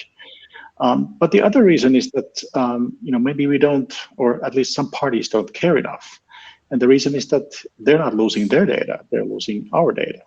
And so, and if there's no harm for them for that happening, then well, in some cases there may be, but not in broadly enough cases. So it's easier to lose other people's data. It doesn't hurt you so much. So I think that's the sort of the linkage between the security discussion and the centralization discussion, that when some entities are powerful enough or they're in a market position where they can sort of dictate the rules in some sense, that we take this data and anything that happens is of no consequence to us. That's the reason why we we have the situation where it's sort of possible to have this, that some setups also relax that too many accidents happen. And it's not just accidents and attacks, it's deliberate sale of information. It's been seen in some cases. Christian? Yeah, I see the question in the chat room whether the security is going to be centralized. It is already. It is already. That's exactly the description that first the Henning and Geoff were saying about building big castles and basically go to a feudal model in which you have to be inside Facebook castles or inside Amazon's castle or something like that to be protected. So that's that. But there is something else. I mean, if I look at those attacks, most of those attacks today, most of those ransomware attacks are not directly caused by anything in the internet. They are basically people exploiting poor implementation through zero-day bugs. And this collection of zero-day bugs is done by powerful organizations that are doing that for profit, but also typically with the support of nation states. So this is really a question of getting to the next level in software quality, so we do not have those kind of silly bugs and these kind of risks. And I would say that's not a topic for today, because I mean, this panel was not set up to discuss software security. It's a huge issue, but it's not the issue of the day. On the issue of the day of the internet model, there is one part of the internet model that is responsible for security issue. And that's the very design that the internet is designed to let everybody speak to everybody. I mean, any IP address can send a packet to any other IP address. Any email client can send a packet to any other email recipient. And we wanted that. That was very much the design goal. But if you let every email client send messages to every other email recipient, you get spam. If you let every IP address send how many packets they want to any other IP address, you get DDoS. And we have not worked out the defense against that. I think that's a great statement. I think in the early days, internet succeeded because everyone could talk to anyone else as they wish. Just like that, over the time, the world has changed. And therefore, if the protocol or the implementations do not adapt, that's what I think happened. Weren't, I don't know, I can pronounce your name right. So you have any comments to add? Yeah, so I was just kind of thinking that security is also a very fast-moving topic. So obviously the smaller players can maybe not kind of spend enough money or time or resources, work power on always updating the security. So I guess that is also one factor of why security is kind of falling behind in a, well, decentralized setting. and why these centralized systems have an easier time, I would say, implementing security, and then also broadly deploying it, so that in a sense leads to the whole discussion that you're only safe in the castle, so to speak. Okay. I want to push back on the Christian just a bit. Now, you brought up the question to say that because anyone can shoot the packets to anyone else, that leads to today's security threats. On the other hand, Well, some of them. On the other hand, if you do not let people to freely do communications, and what would you end up with? Wouldn't that be where we are today? That is,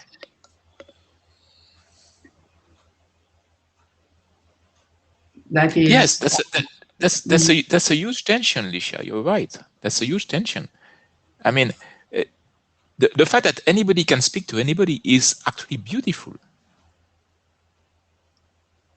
Okay, that's a great property, but it's the same property that brings the other problems. And we have not teased that out yet. Is that not teased out yet, or that we do not have an effective solution to both enable effective communication and to prevent abuse of that power? So this is just a small workshop. I hope that.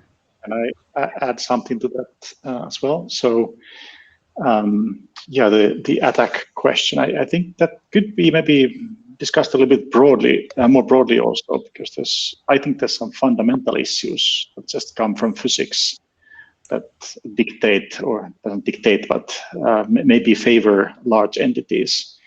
And so we're talking about things like latency, or having worldwide distributed presence.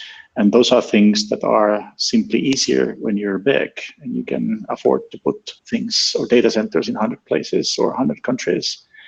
And the debate that we were just having is about attack resistance, whether that belongs in that same fundamental category. And I take it from Christian that he thinks if we had a different design, then maybe that wouldn't be a fundamental issue. We could deal with this in another way. Yeah, personally, I think the jury is maybe out on that because, well, I have this feeling that if we had a different design, then we would be just one indirection away from a different attack, but equally disruptive. But yeah, we're not doing a future internet design discussion here, so maybe we can take that offline. Yeah, we're not doing the design discussion here. I think basically it's worth just take a retrospective view to say that had we have this magic solution, how the life might have been different.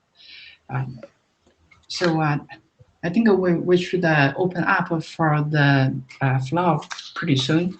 Let me just ask one more question with regard to this panel. I think that in the early discussion in the panel one, there's a discussion about the web being a kind of one direction pipe. You get the contents from the providers, but it doesn't really enable the users to directly communicate with each other. As a matter of fact, the inventor of the web, Tim Berners-Lee, actually had a vision that the web would be kind of shared contents. Then all the participants would be able to edit, to change, and to share. Just that when the web rolled out, they didn't go down that direction. So I'd like to get the panelists' viewpoints with regard to Tim Berners-Lee's vision. How come the web development didn't really go down the direction he had wanted, but we had gone to the entirely different direction?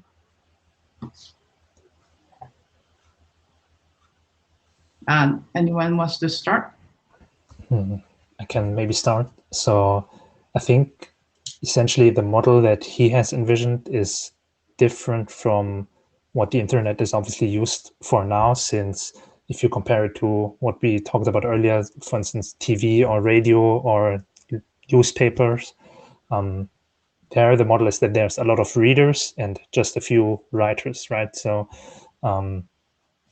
obviously if you have an end-to-end communication where everyone can participate and collaborate and pitch or chime into, that's nice to have. But I guess the normal model or work mode, so to speak, is that there's just a few people writing something and a lot of people reading it. So I don't think it's necessarily tied to centralization that something like this happened, but I think it's more of a kind of human thing that has also applied to the internet as a medium.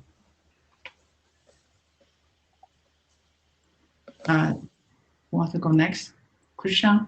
I saw you are taking notes. Yeah, I was taking notes because it's a problem. I mean, this question of why do we have so few publishers, or why is publishing gated? And in my mind, that goes back to a debate in the 90s about how to fund the web. And there was a debate at the time, and basically one of the early vision was something like,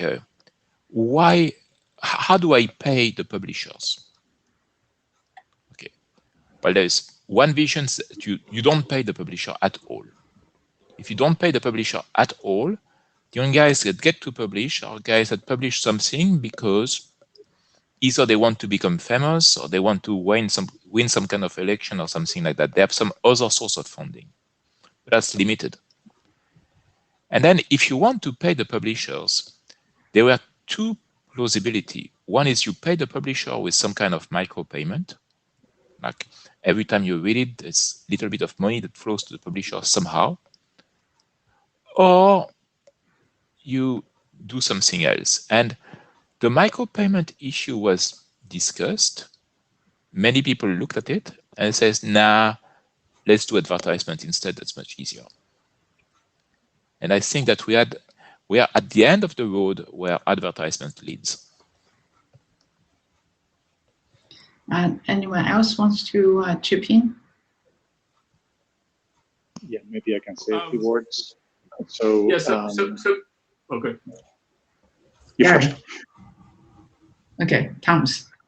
Yeah, so Christian, the missing thing about the publishing is publishers help authors deal with copyright issues and copyright enforcement.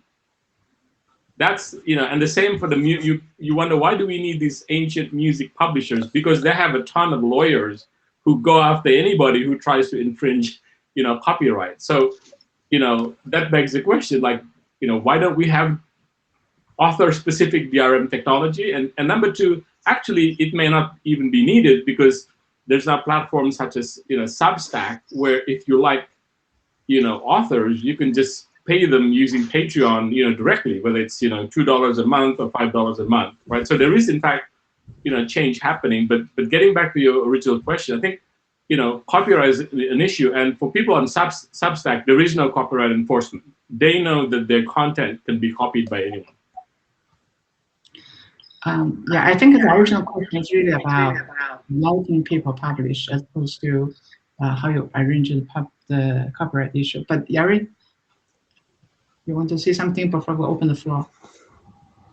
Just briefly, that I think much of this is actually the nature of humans. We don't all have time to engage in original discussion peer-to-peer and making a difference.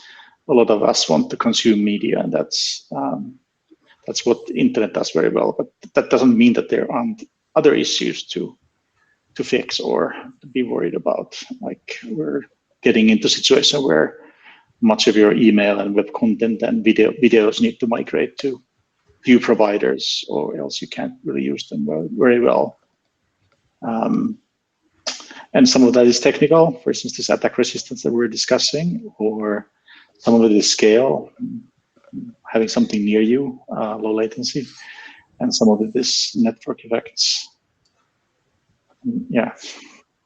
Thank you. Thank you. I think today's publication, people still can speak out. Just that there's no direct peer-to-peer publication. Instead, is everything going through the clouds? Given the time limit, let's open the floor from the audience. Henning, you are the first. Okay, yeah, I wanted to, since this is also about more of a technical part that we might have thoughts about in that. In my paper, one of the arguments which I'm trying to be somewhat provocative is that one reason that is technical, even though the solutions might not be, is, we talk about security, but also if you look at the complexity of protocols that we have standardized collectively as a kind of community, if you want to call it that, in the last decade, they've gotten increasingly difficult. Besides, even something as simple as HTTP now is hundreds of pages of specifications. You have to implement a complete stack. If you go in W3C, we see this in the browser, in the web engine market. It's essentially no longer possible for an individual to develop a web browser. It's just not, maybe in their lifetime, but certainly not keep up with it. This is now only true for big organizations. And I'm sure this is the number of quick implementations, for example, that will be able to be done will probably again be 2 or 3 in that, and one of them will be sponsored by Google. And so we have increasingly created, incrementally in many cases, DNS, how complex that has become, systems that are so complex to build that only very few people can build that. I'm curious as to whether other people think that is, I'm not saying this is the determining factor, but if you look at the concentration and implementation and operations in that, is that makes it, it certainly makes it, raises the barrier to entry in that, and thus the control. In a sense, the reason that Google, say, has so much impact on that is because they control the browser market.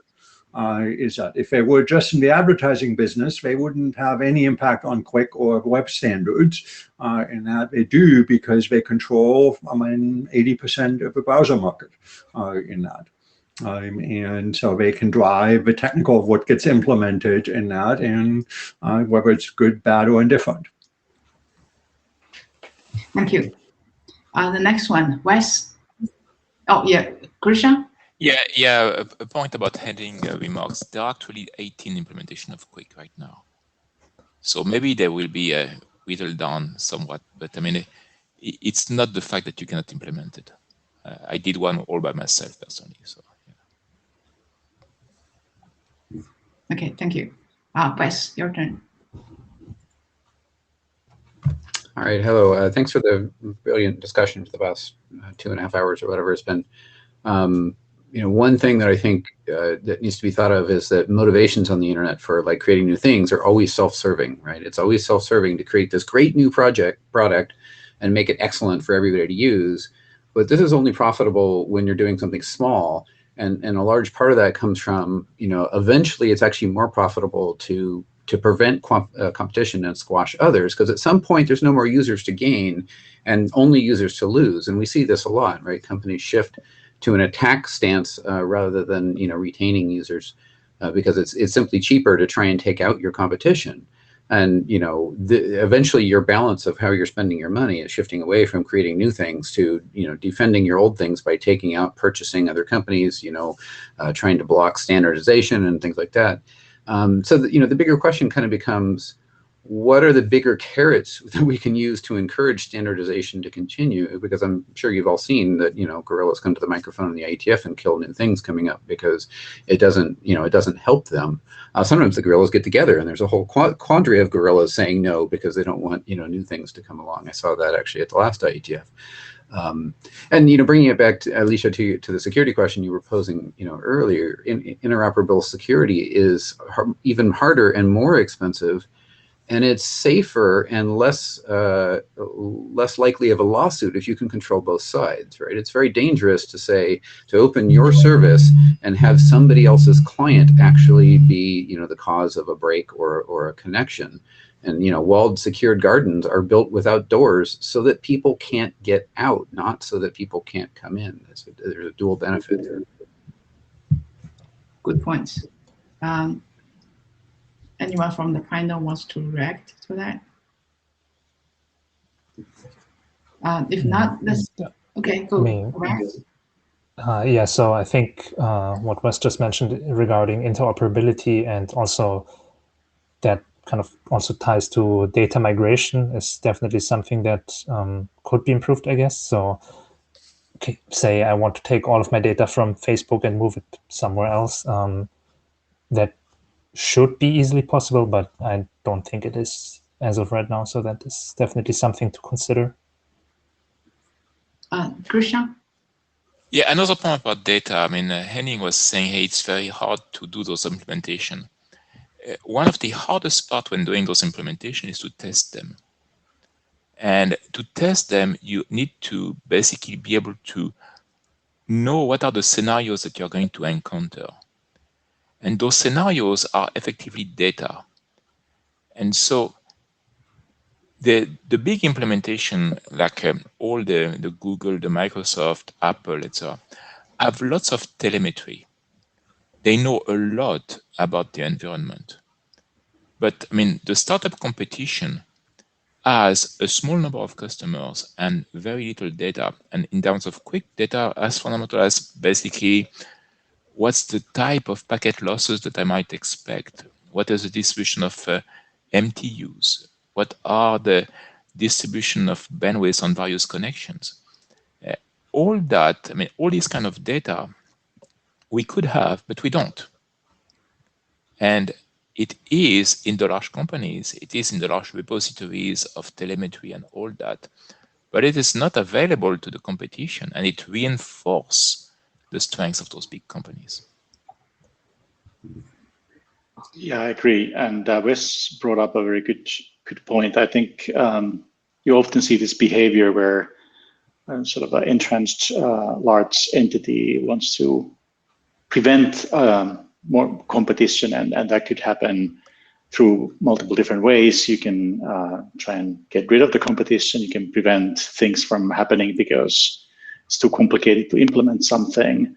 One of the things that we should maybe think about a little bit more than we have, because we're very used to thinking in terms of standards at the IETF. So some of us are getting more accustomed with open source, but also open data and open sort of learning models and open AI training stuff might be important. And you often get this situation where the company is willing to, let's open source the competition's crown jewels, but my crown jewels, we will not give them to you. And I think we need to have that discussion at some point, like who should own some of these data, and should they be open, and should they be more freely accessible and usable by multiple service providers for new and improved services. Thank you. So we have Charles lined up. Charles.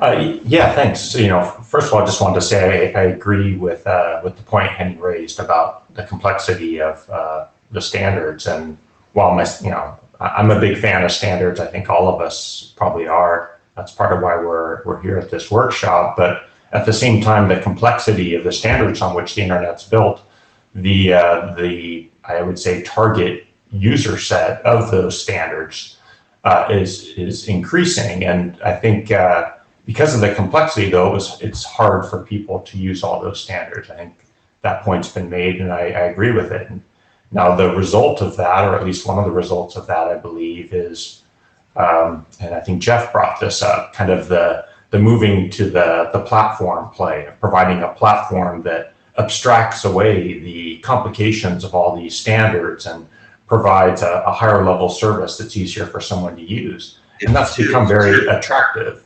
And then of the applications, right? To just use the application, it provides what you need. That's also very attractive. And so I think the problem that I see here is that there's a lot of time and effort and money put into making those platforms easy for people to understand and build on top of, using their proprietary APIs and adding into it and making those platforms better. With standards, I feel like we need to put more effort on helping people understand and use and consume our standards. Because oftentimes once, we publish the RFC, we kind of wash our hands, say our effort's done. And I think, we really need to work harder at making our standards easier to deploy, to use, to adopt, and use correctly. Thank you. I think it's Thomas. Okay, so this is good timing. We are exactly 2:30, well, 2:31. So Dirk, you want to open the floor for the more general discussion? I do. I think we can probably do this quite seamlessly, and so I just ask for any feedback and any reflections that people may have. So what we wondered when planning this this workshop, what is a good way to start this discussion? And as we said earlier, we didn't want to jump into solution space and so on. So that could be like one question. If people have an opinion, have we actually made steps towards understanding the problem today? Is there more, work needed? So any reflections on that? But also, we discussed some say also fairly general points in the chat. So, for example, is there actually a technical or architectural angle for us here, or is this really just economics? And I mean, whatever we do, we can't really make a difference unless there is major change. So as Jeff and Henning suggested. Yeah, I would add 2 points. So for the discussion, one is what people have learned they want to reflect over the last 2.5 hours. The second thing is what people's thoughts are. If we want to continue and organize a series of workshops, what might be the topics for the next one and the one after the next one? So see if people would like to share their understanding. I think Henning is lining up. Myself here. I mean, I think if I were to take one lesson from today's discussion, is that there are clearly, so say, as they say, things that are above our pay grade that are not easily solvable by a bunch of engineers or people of interest in that. But there are two things that I think are helpful. Namely, one is, and more so than other communities, we have a broad sense of kind of a technical landscape, and this is, everybody knows about Google and Facebook, but the problem is actually, as I was trying to make, is a broader one. This is not just about Google and Facebook, even though they clearly are dominant in broad swaths of the industry in that. Again, this is browsers, this is routers, this is local access, this is email operations, this is CDNs. I mean, we've named a number of ones, documenting those and maybe trying to understand in each one of these cases as to why that happened. And is there harm in that? Is there harm in the concentration of a CDN market, for example? And let's take something more technical in that. And the second one is, even if we can kind of solve the big problem, so to say, without at the sub-political level, is I do think in the standards and other arena, there are things that we can do that are helpful at the margin. So, for example, there's been some emphasis on data migration. Make it easier for people to take their data out of dominant platforms. That's a standards problem. There are issues of testing and complexity that are barriers to entry problem. Can we address those? So I think there are, again, at the margins, things that we can do. And this is like, I'll say it, and this is the danger of looking at this problem as like global warming is kind of say, well, unless we all can do something, convert to solar, there's nothing we can do. But there are smaller things that aren't going to solve the problem by itself, but they are at the margins going to be helpful. And particularly, they're going to be helpful in conjunction with other efforts. And maybe focusing on those might be a way forward to be more constructive than simply saying, well, we just have to change antitrust law, which we probably do, and that's probably not our specialty to do that.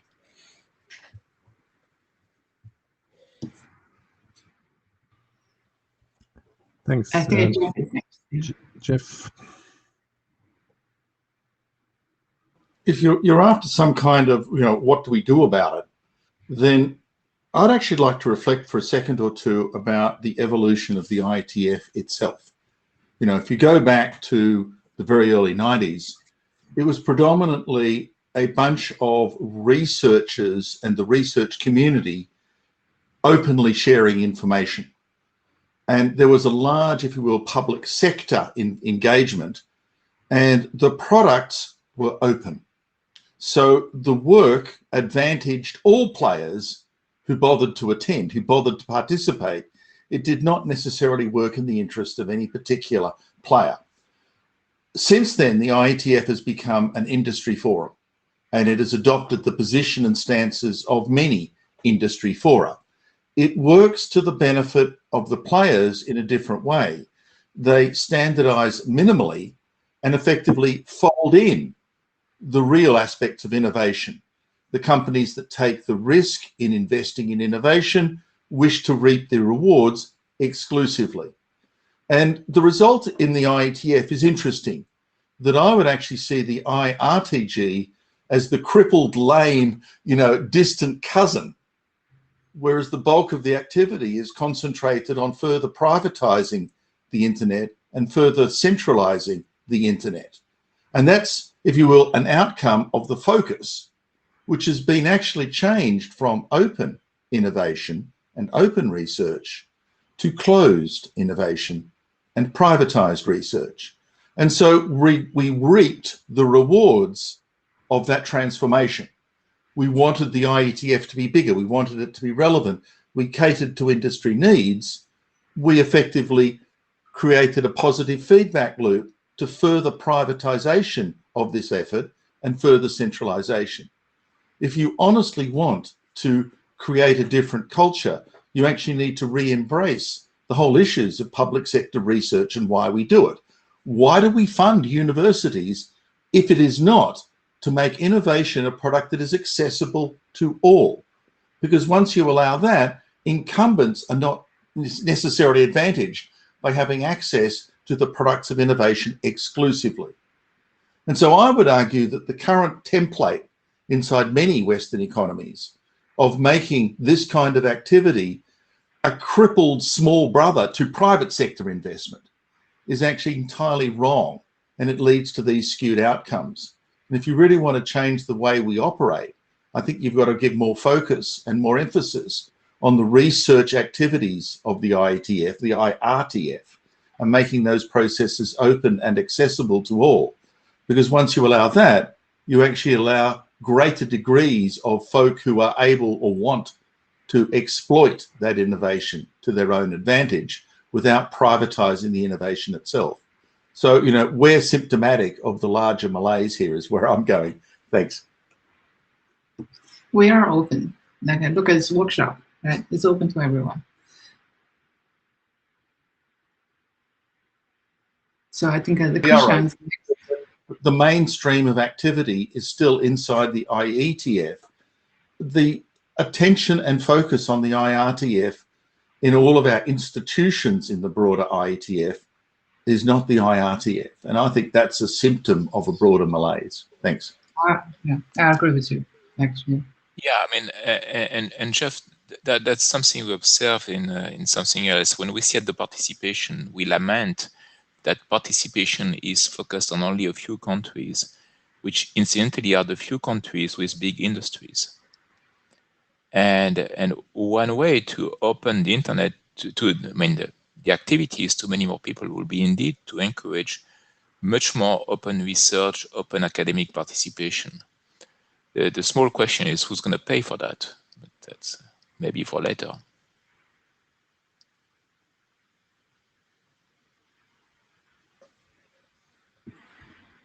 Dirk, I think you're muted. Thanks. Yeah, we have Christian Schudin in the queue. Christian, please go ahead.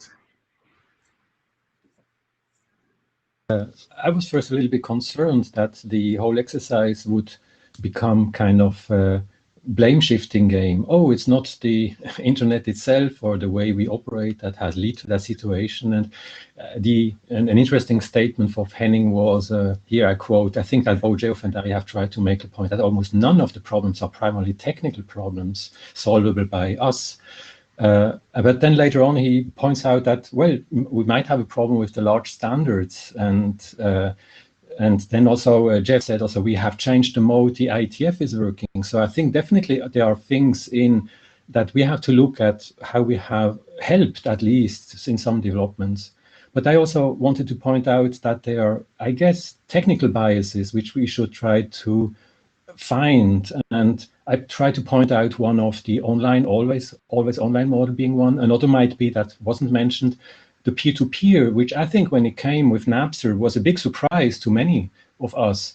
But it was not really developed as a new kind of central paradigm how to run the systems. And if you look at the textbooks or the standards example, it's still mostly client-server based. So they are implicit biases that work towards centralization, and I hope that this series of discussions that are IRTF are exactly trying to find out these implicit thinking that goes and helps to that. So thank you very much for organizing that. Thanks, Christian. Any reaction to Christian?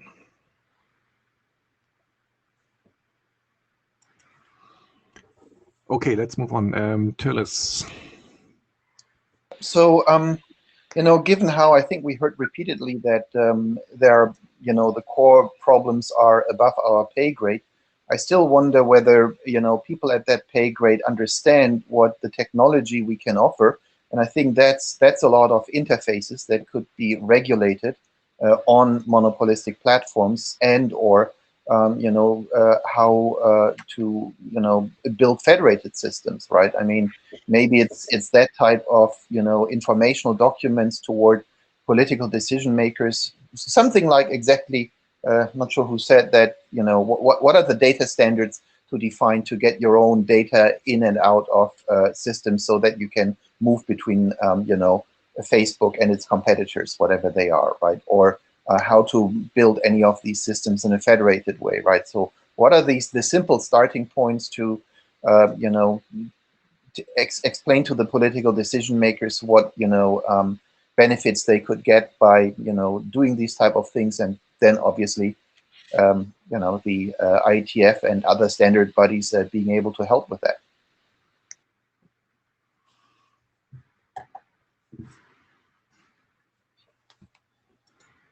Okay.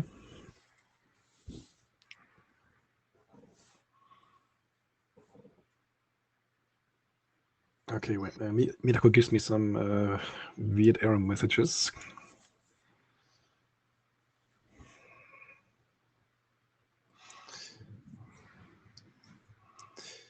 So the queue is empty now.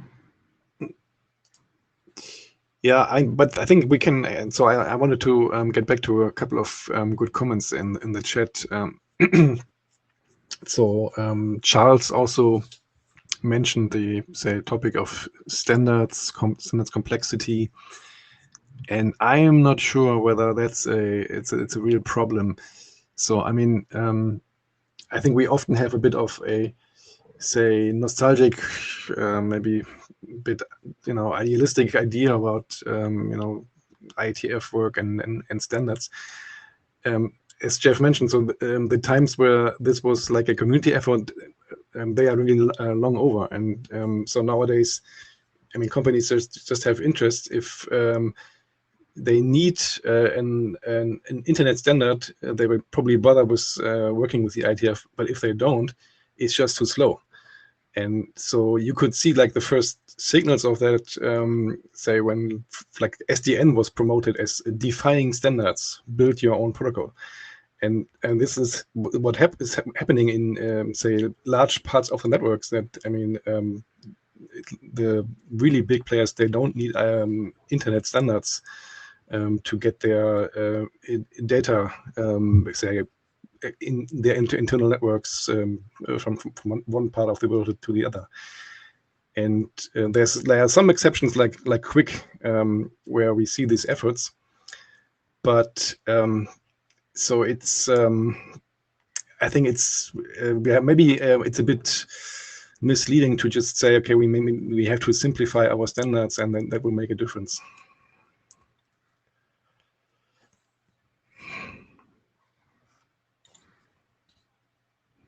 Well, if we are just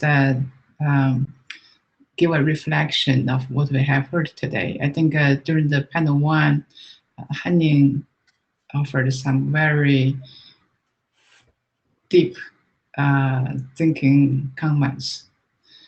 That is, in the early days of internet, whether people had this kind of a false assumption, the technology is started with a decentralized, resilient foundation, and therefore whether the guard in our thought was done with regard to whether that would it be possible to evolve into a centralized world as we see today. I found that comments is very thought-provoking. I think that's really worthwhile to look back at every step. What could have been done differently? I think that Jeff mentioned something that's also very thought-provoking. That is, if you centralize, I mean, you focus on the money making, you definitely sacrifice the measure of the product along other dimensions. Currently, people show the interest in decentralization. I think this interest comes from the protection of consumers or everyone else here being in the room. So I think that fundamentally, if you maximize the profit, it's necessarily sacrifice the benefit along other dimensions. That's one of the things I really get much deeper appreciation today. Just my 2 cents.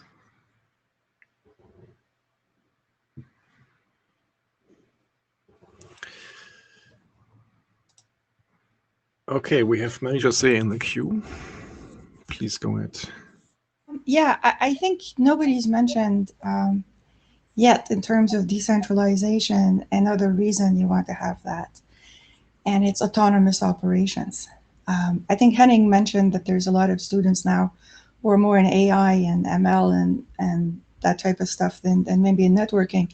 And I think it's because a lot of time people associate networking with centralization and with maybe older views of that, you know, like a lot of people, when I say that I work in networking, they tell me, oh yeah, you're one of these telecom people. And it's interesting because I never worked for a telecom company ever in my life. But the question is autonomous operations. I moved back to Canada, and here we have an awful lot of automation in very remote areas. Canada, for good or bad, is still has a lot of primary industries, and there's a lot of robots in the subarctic here. And these things should not be, manipulated from Montreal, where you won't believe this. It's easier for me to go from Miami from here than to go to northern Quebec because it's closer. So I think it's been something that we forgot about decentralization is also to allow systems to work when there is not a connectivity to the central system, that things can work on their own and communicate on their own. It's not just that they need to be autonomous, but they need to create their own sub-networks in an autonomous way. So I think people talk about blockchain and all kinds of stuff like that. It's all related, but I think we should maybe look at a different way of defining what networking means. And that's one thing. My second point is that we're also looking at green networking and the greening of the planet. And, people mentioned blockchains.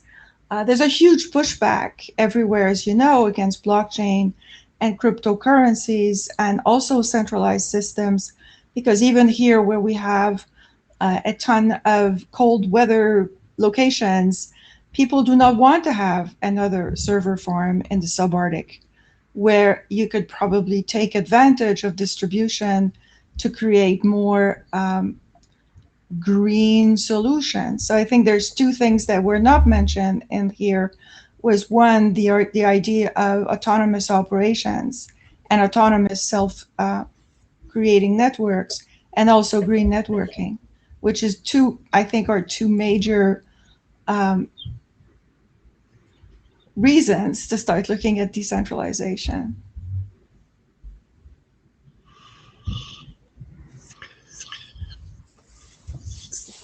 Thanks. Yeah, so that's, a good question in the end. I think where people really have different opinions, so could have, different design decision, maybe a more decentralized trust model, not the web PKI as we have today. So could that have led to a different outcome? So, in other words, could this have, avoided all, avoided the economic developments? So, or doesn't it matter in the end, because it's just economics, and so whatever beautiful system you have, at some point you have these trends towards consolidation and economies of scale and so on. Do we really believe that say different technical architecture would have led to a different outcome?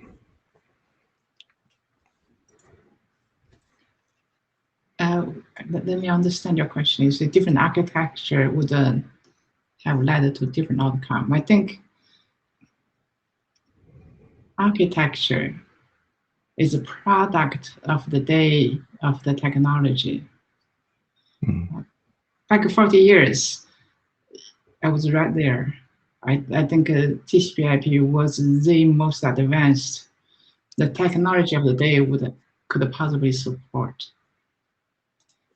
But the 40 years down the road, the world has changed in the fundamental ways as far as the technology is considered.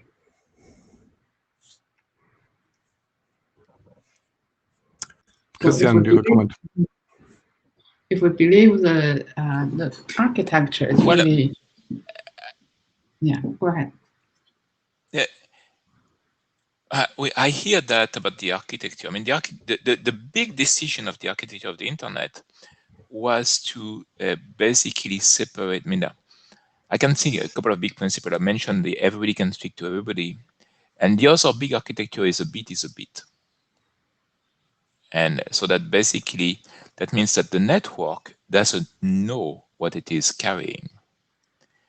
And the decision to have the network not know what it is carrying was pretty fundamental in enabling multiple applications.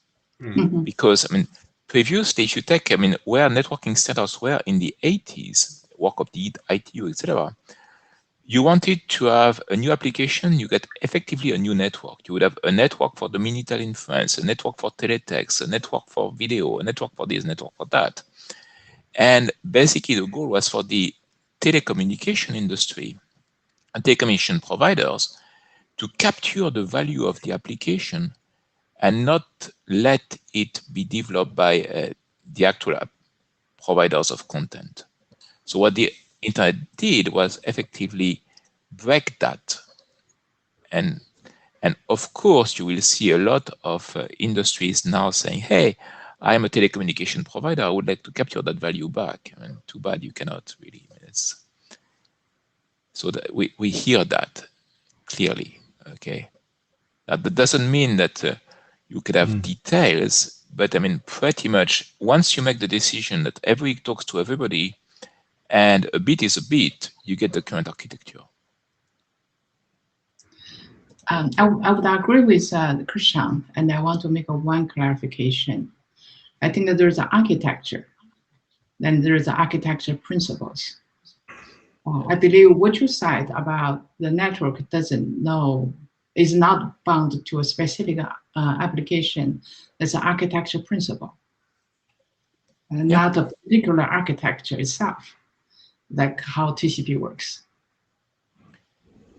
And yes, right. I mean, there are specifics in the architecture that have come to bite us later. The fact, for example, that you cannot clearly identify who's sending data. I mean, because the source IP address can be forged. The fact things like that. I mean, we could treat that as problems, and we have tried to treat them as problems, but we have never succeeded. What we observe, and we observe that for identity, we observe that for security, we observe that for quality of service, we observe for missing anything that relies on communication between multiple providers of independent networks never succeeds. So we could accept that. I mean, one way would be to just accept that, say it's a fact of life, and then build the rest of the architecture as a function of that. But we have always tried to have those two things at the same time. If I look at the amount of activity that is dedicated to QoS on the internet, which has no chance in hell of ever succeeding. I mean, it's amazing. It's amazing, and it's proof that people are not acknowledging reality.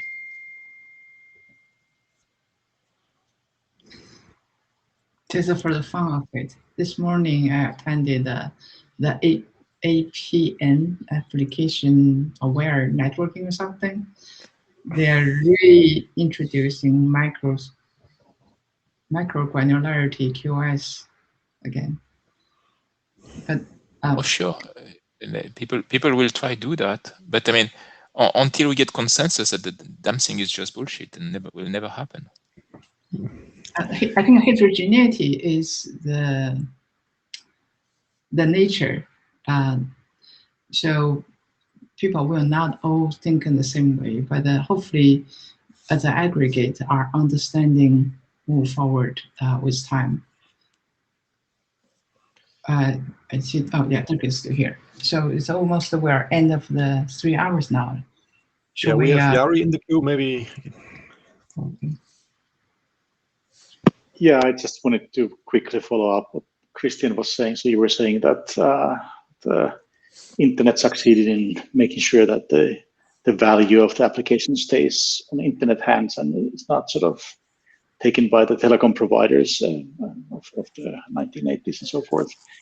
And that is of course true, but it kind of strikes me as we have that situation again, because we have today some parties, these large entities that are taking much of the value, and we, the users, do get some value as well, but a big part of the monetary value of some of the applications actually goes to other places. And I see a similarity here that maybe those parties need to be bypassed again in a similar fashion. So in some cases, there is a reason that these parties are part of the food chain and see the communications and so forth, but it doesn't make sense in all cases. We have been stuck with this communication model where we send data to server, and then the server sent it to our friends, and it wouldn't actually have to be like that. So there are some technical things we could do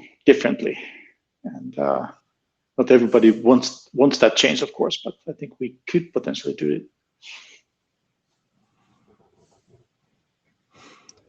Okay, thanks. Lisha, final words?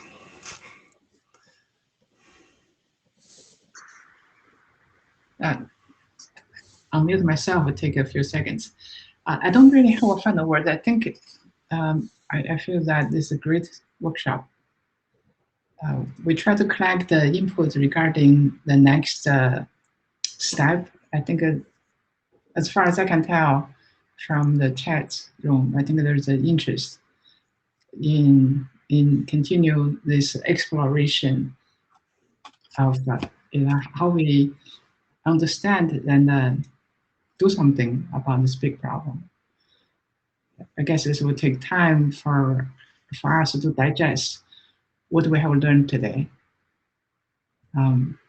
Someone suggested we should have a quarterly workshop like this. So send all your questions, comments, suggestions to us. Then we'll think about it and discuss with the community. Then get back to you on what would be the most appropriate next step. I think Dirk said at the very beginnings, this will be a long process. It's a huge problem. It's going to take time to make progress. But I think we have great start, I would say this way. I learned a lot myself today. I really appreciate everyone's input and comments. Yeah, so we are going to digest and summarize this workshop, and this will probably take a few days. Please bear with us. And then we're looking forward to follow-up discussions on the main list. And so Lisha and I would be planning for a meeting at the July IETF, and let's find a good good topic and good format for that. Thanks everybody who supported this workshop by submitting papers, participating in panels, and the discussion here I think was really good. There's a lot to digest and sort out. We understand, but let's take this as a first step and keep up the work. Thanks everybody. Good night wherever you are, or have a nice rest of the day. Yes, thanks everyone.